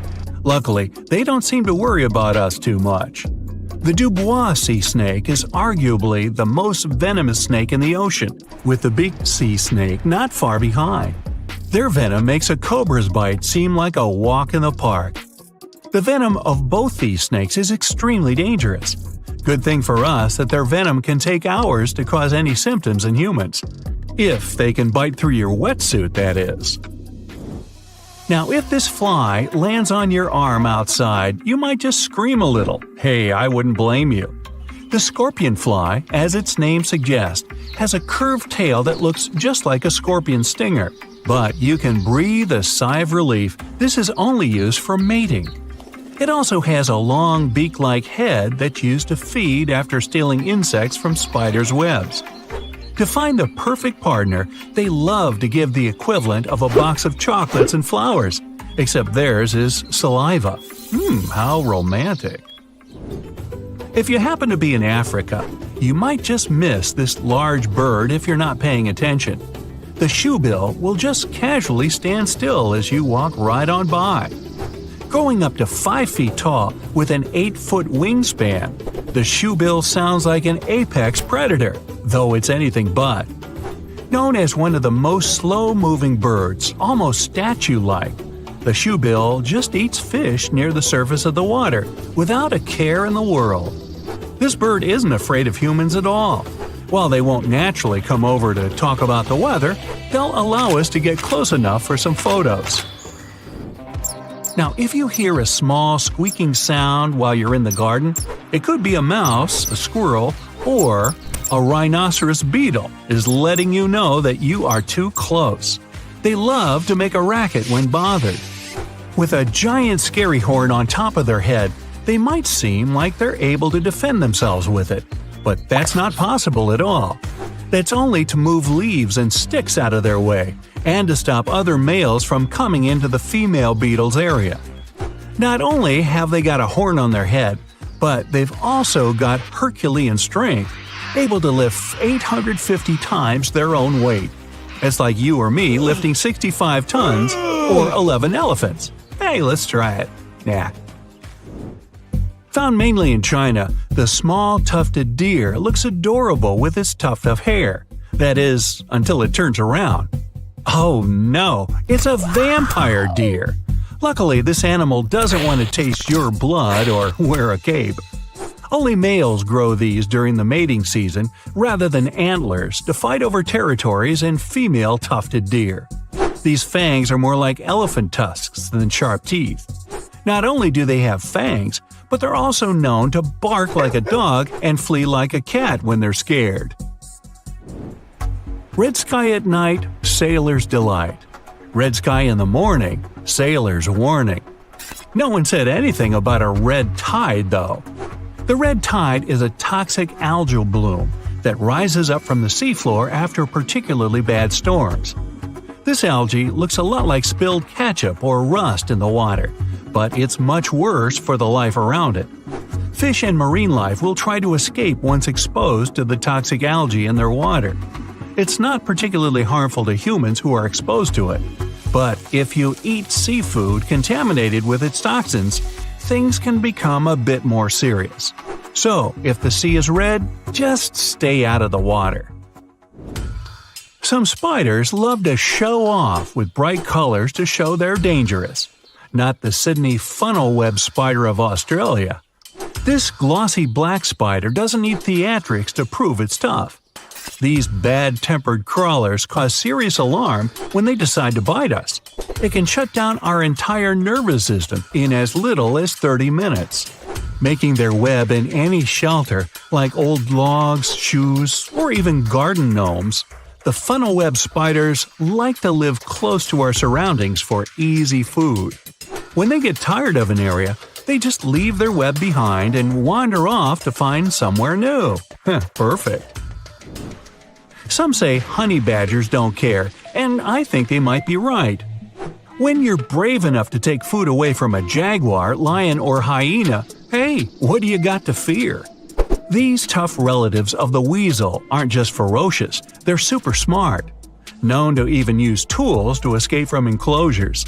Objects like rakes, stones, and mud just become things to climb for freedom. Aside from their physical similarities to the skunk, the honey badger also boasts a dangerous gland in its tail containing a powerful stink machine. So they're tough, stinky, have extremely stretchy and strong skin, and to top it all off, they've got a strong immunity to scorpions and snakes. The best thing to do if you walk into a honey badger is to leave it alone. What chance do we have? Ever heard of the fungus strawberries and cream? No? What about its other name, the bleeding tooth fungus? This fungus isn't toxic, but tastes so bitter that you might think twice about trying some. When young and growing, this white mushroom appears to have red jelly coming out of its pores.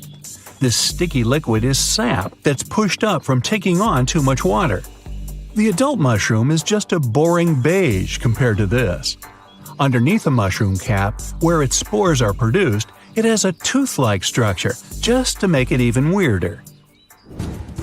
Tasmanian devils have a reputation for being bad-tempered when threatened by a predator, fighting other males, or getting a place at the table for dinner. They're dubbed devils because of the teeth-baring, lunging, and one of the scariest shrieks you'll ever hear in the middle of the night. They'll also eat pretty much anything they can get a hold of, too. They don't habitually go for people, although they will defend themselves if they're cornered. With such a powerful bite, you wouldn't want to be on the receiving end. Good thing the Tassie devils would much rather escape as well. So, the most famous survival rule when it comes to encounters with bears is to stay still and pretend you aren't a living thing. But this rule won't work with all bears, only with grizzlies and brown ones. If you're in North America, you'll find those in Alaska, Washington, Montana, Idaho, and Wyoming. Black bears, the ones you need to run away from, live in a larger territory. You can find them in 40 states, much of Canada, and even part of northern Mexico. So, if you're hiking in Yellowstone, you could run into either a black bear or a grizzly.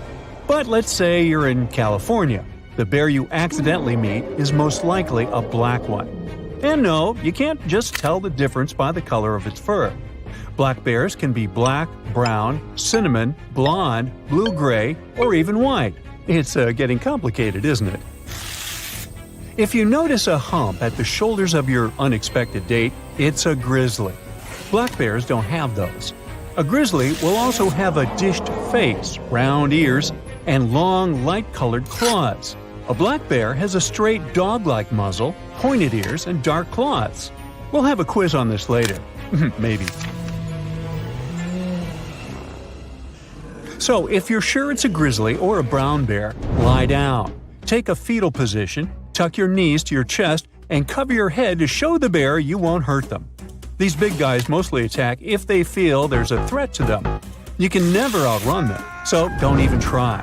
If they see you're a harmless little human, in 99% of cases, the bear will pass by. Wait for 2 or 3 minutes until you can't hear the bear anywhere near. It might hang out in the area to make sure you didn't stand up, and if you did, get into attack mode. If you pack well for emergencies and have bear spray on you, take off the safety clip when the bear is around 60 feet away and spray the bear. Aim slightly below its face. It's more effective than just assuming the fetal position. When the bear leaves, run away for safety in the opposite direction from the predator. Got all that? Good. If you're dealing with a black bear, it won't stop if it sees you in a fetal position on the ground.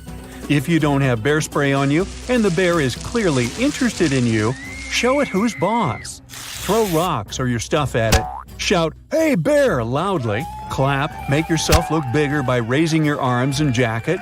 Climb on a rock or a stump. Do whatever it takes to scare it. Black bears are a lot like those bad guys at school who want to steal your lunch. They'll often give up if they see you can stand up for yourself. If the bear gets dangerously close to you, hit it in the eyes or nose and try to shock or stun it to make your unwanted hiking partner flee in fear. If the bear, no matter which type, is just sitting in the distance and staring at you, try to shuffle away super slowly. Move sideways as a slight angle so you don't trip as you backpedal away from this guy. This way, the bear won't think that you're trying to run away and won't be triggered to chase you. Talk calmly to yourself to show the bear that you're a human. Singing also helps. Hey, maybe she'll know the tune. Avoid direct eye contact with the animal and never stand between the cubs and their mother. Don't freak out if the bear stands on its hind legs. It's not an aggressive move. Says right here. In case you ever plan to visit an area populated with polar bears, don't go without a bear deterrent, like a tank. Healthy polar bear males weigh half a ton, stand 8 feet tall on its hind legs, and can chase prey at 25 miles per hour. So don't go out alone. Hike with others and talk while you hike to indicate you're a group of humans. Remember, not all polar bears are mean predators who want to have you for lunch. Some of them are just going somewhere. If you spot one with your head down, stalking in, not trying to go somewhere but definitely trying to focus on people, that's when you should be alarmed. Move away from the bear slowly. Don't run. Only if the bear gets close to you, use your deterrents. Some people claim that ammonia is a great bear repellent. Bears really don't like it, so if you soak some rags in it and throw them in your garbage, the brown guests shouldn't bother you. And if you meet a bear in the wild and it's not that into you, ammonia could help you repel it. But it also destroys the nasal passages, leaving the animal without its sense of smell, which means it won't be able to sniff out food. It can also annoy a bear who wasn't planning to charge after you and provoke it to do so. Anything that smells interesting to bears, like food and stinky garbage, will make them notice you and come to check your camp out. So cook away from the camp and don't litter. If you put bear spray on your tent, you might attract unwanted fluffy guests.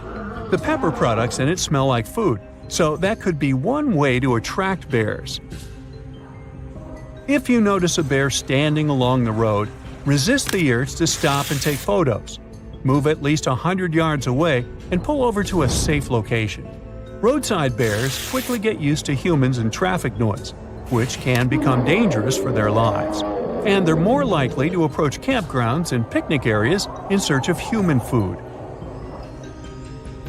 People who live close to the wilderness and on the mountains are used to bear visitors and don't fear them. Douglas Harder spotted a mother black bear and her 2 cubs emptying the bird feeder on his second-story deck. Once he returned home after a while and found that a bear had broken into his kitchen through a partially open sliding door. The uninvited guest had scratched up a wall and stolen some junk food before running away. Harder just finished cleaning up after the bear when a cub shoved its face through the cat door. Its photos went viral online. Then there's Kristen Jones. She was visiting her parents in North Carolina and decided to do some yoga on the bank of a nearby lake. She was using earbuds and didn't hear the bear approach her from the back. Suddenly, she felt someone sniffing and licking her neck. She thought it was her neighbor's dog and stretched her arm to pet it, and that scared away the animal. Kristen managed to snap a couple of photos of the bear moving away, although no one believed the licking story. She remembers this as the scariest moment of her life and hopes it will never repeat. As for the bear, he was most likely spotted in the area looking for food in trash cans and on other people's decks.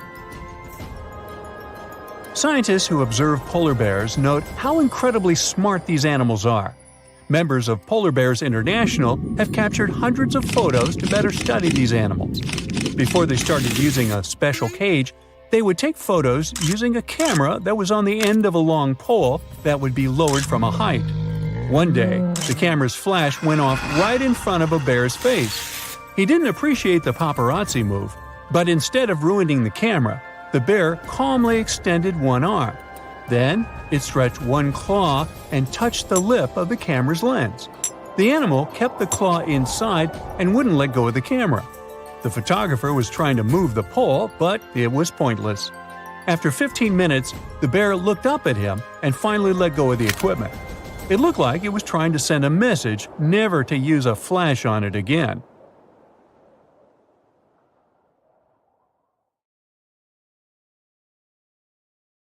One day, the hand of Ross McPherson, a teenager from Scotland, suddenly turned red and started hurting badly. Soon, a painful blister appeared. It was the size of an orange. This made it hard for Ross to even dress himself. The discomfort was unbearable, and he needed doctor's help to get rid of this nightmare. Turned out, he accidentally brushed his hand against the harmless-looking plant while riding his bike near his home. All this nightmare was caused by one very dangerous plant, the giant hogweed. The giant hogweed is a group of toxic look-alike plants that are known as Britain's most dangerous plant. Surprisingly, this plant is a member of the carrot family. It was originally hanging out in the Caucasus. People really liked it for its impressive height of over 16 feet and pleasant appearance. They started planting it in gardens, and then suddenly it turned out that the plant was highly toxic. By the 80s, it was officially banned from gardens in England. Giant hogweed hangs out near rivers and canals. Recently, it started popping up in gardens and parks, too. People have spotted it all over the UK. This plant got even more attention during the recent years when everyone started spending more time in their gardens. It looks like a taller, more dangerous cousin of cow parsley or hemlock. It also has long stems and a bunch of white leaves, but its stem is pretty wide with a big, white, umbrella-shaped flower on top. To see the difference, watch out for its leaves. They look sharp and divided, around 6 feet in width. The stems are thick and bristly with stiff white hairs and hollow ridges. You might notice purple blotches on the stems, like hemlock, but this plant grows much taller and has fewer fern leaves. Its flower heads can stretch up to 2 feet. This plant's sap can really hurt you. It contains a chemical called furocumarin, which makes your skin super sensitive to sunlight. It can also cause a long-term problem called sensitization, which means that even years later, your skin can still react badly to sunlight. So if you get it on you and you go out in the sun, you'll end up with severe burns that blister and take forever to heal. People are often left with scars that stick around for life. And it's not just skin burns you have to worry about. If the sap gets in your eyes, it could even make you go blind. You should be especially careful in summer when it's most active. Remember that you can get affected by it even if you wear clothes or shoes. So just try to stay away from anything suspicious looking. Symptoms can include a rash, itching, and painful blisters. If you realize that you accidentally got hurt by this plant, go to the doctor immediately, especially if you see the blisters. First aid includes washing the area with soap and water and covering it up. There are other very toxic plants that could be hiding in your garden or local area, looking harmless and pretty. Don't be tricked by foxglove's beauty. This plant contains digitoxin, which is used in medicine to stimulate the heart. All parts of the foxglove plant are toxic. If you eat the leaves, you could end up with a stomachache, nausea, vomiting, or worse. In serious cases, it can even mess up with your vision and cause problems with your heart and kidneys. Nightshade is another one of the most poisonous plants. Don't eat it! Just a couple of its berries contain tropane alkaloids, which can be fatal to a person. This plant is a member of the tomato family. It can be found in woodlands, although it's not as common as it used to be. Its family is quite extensive, including tomatoes, potatoes, chilies, aubergines, peppers, and henbane. Despite its scary nature, we can extract an antidote for nerve gas from this plant. So while it's dangerous, it also holds a unique quality with potential medicinal uses. And finally, there's the hemlock water dropwort, also known as poison parsnip. It's a very common plant around rivers and lakes. As you can guess from the name, it's related to hemlock, another toxic plant. Hemlock is a very dangerous plant on its own. It can be fatal if eaten, and it contains 5 different alkaloids that can lead to severe paralysis of the nervous system. What's even worse is that it's often found in the wild around pretty populated areas. These two plants, however, live in different places and have different toxins.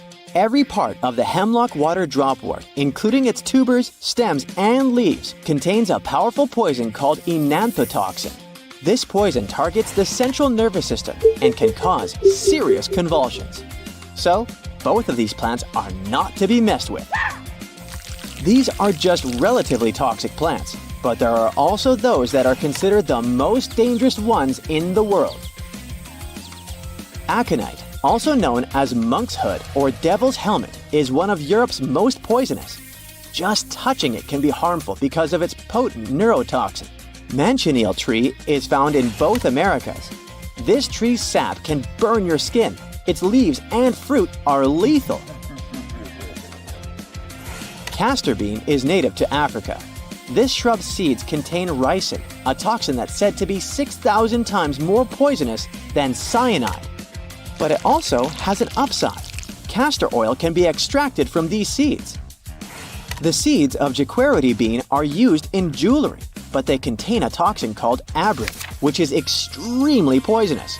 So be careful with these accessories. Oleander is a common ornamental plant. However, it contains toxins that make it poisonous.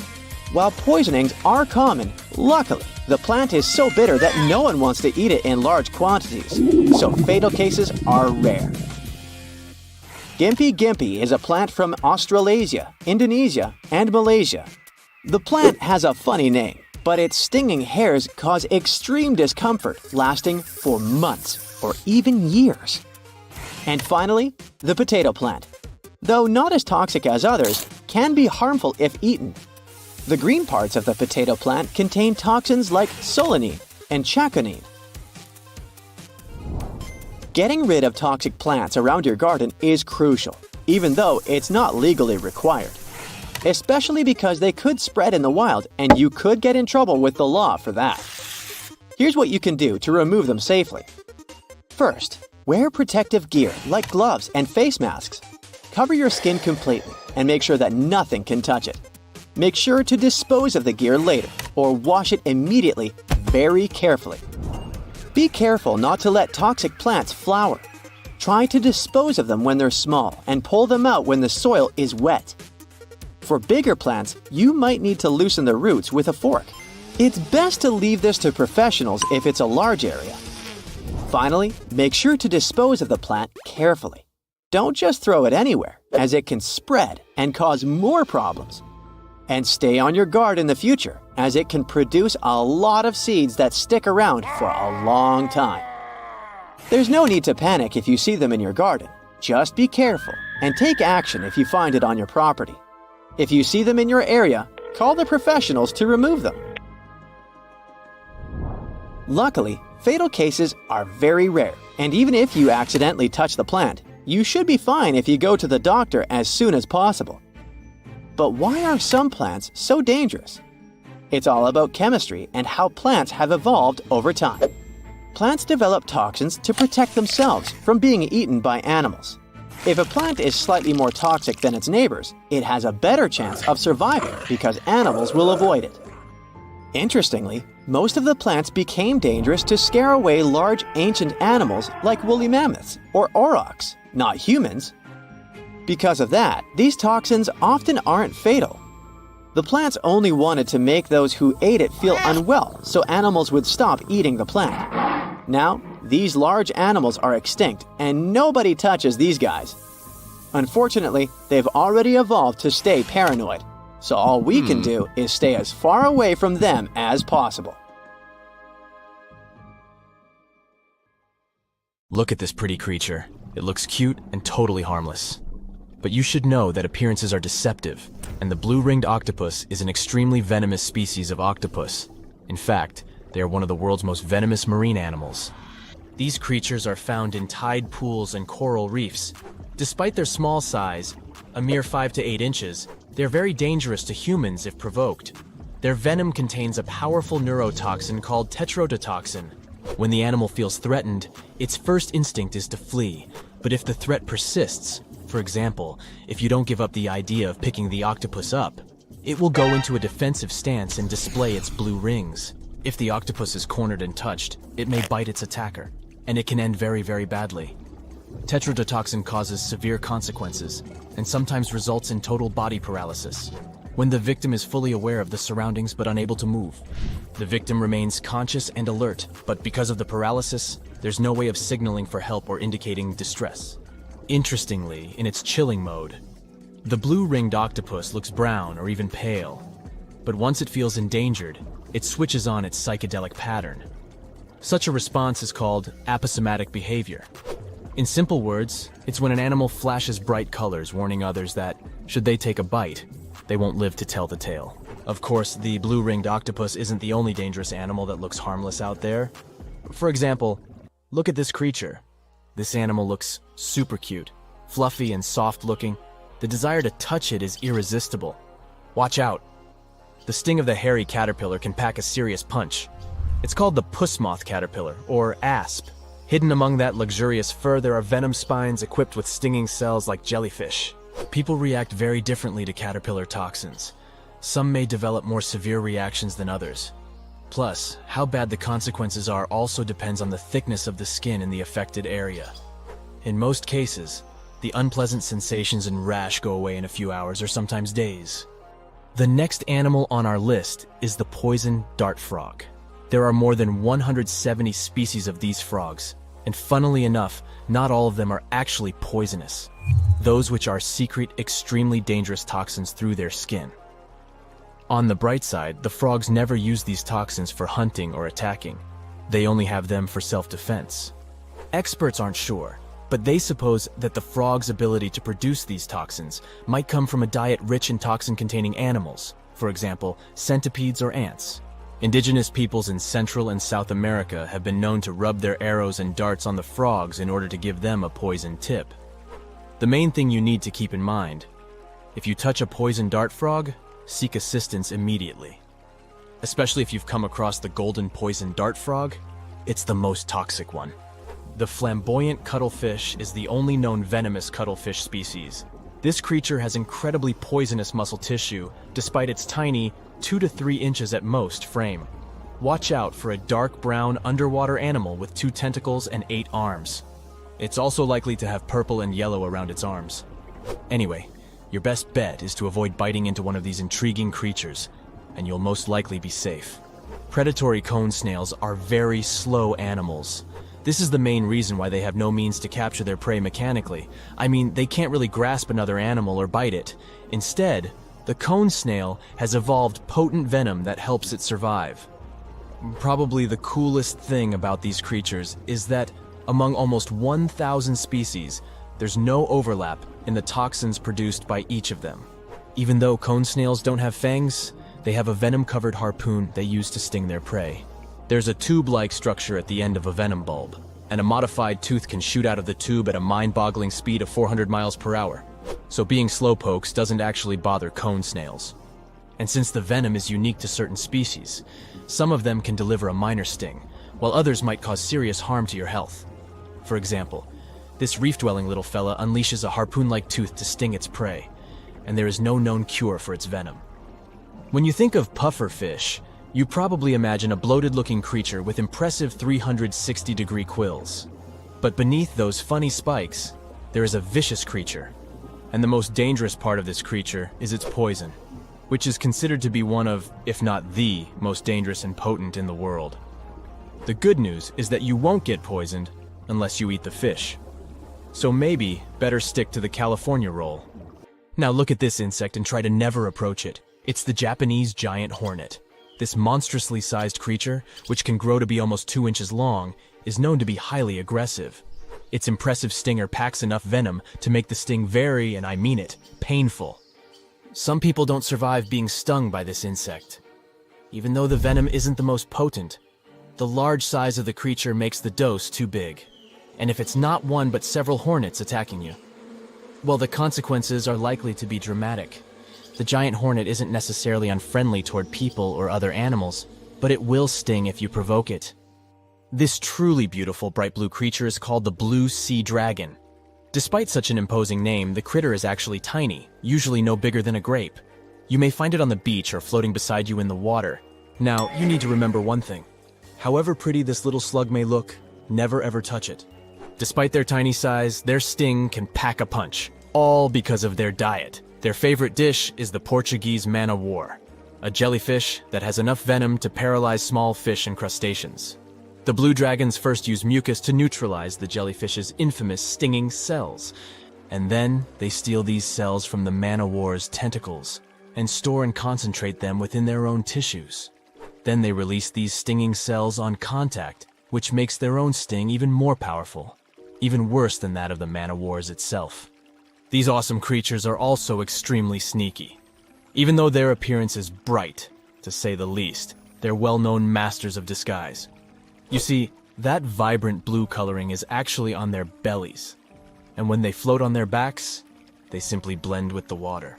As for their backs, they're gray to camouflage these animals on the sea surface. The Irukandji jellyfish, found in Australia, looks tiny and totally innocent, but appearances are deceitful, and this baby, the size of a human thumbnail, is actually extremely dangerous. During stinger season, which lasts from November to May, tons of beaches get closed because of these itsy-bitsy creatures. What makes the jellyfish particularly dangerous is their miniature size. People simply fail to notice them while swimming. The infamous box jellyfish, named for its cubic body shape, lives in the Indian and Pacific Oceans. Stay away if you spot a creature with a squarish bell and long, dangling tentacles.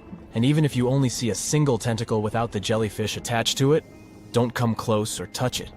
The box jellyfish can grow up to 10 feet, and each of its tentacles has about 500,000 microscopic harpoons to inject venom. Unlike other jellyfish, box jellyfish are hunters.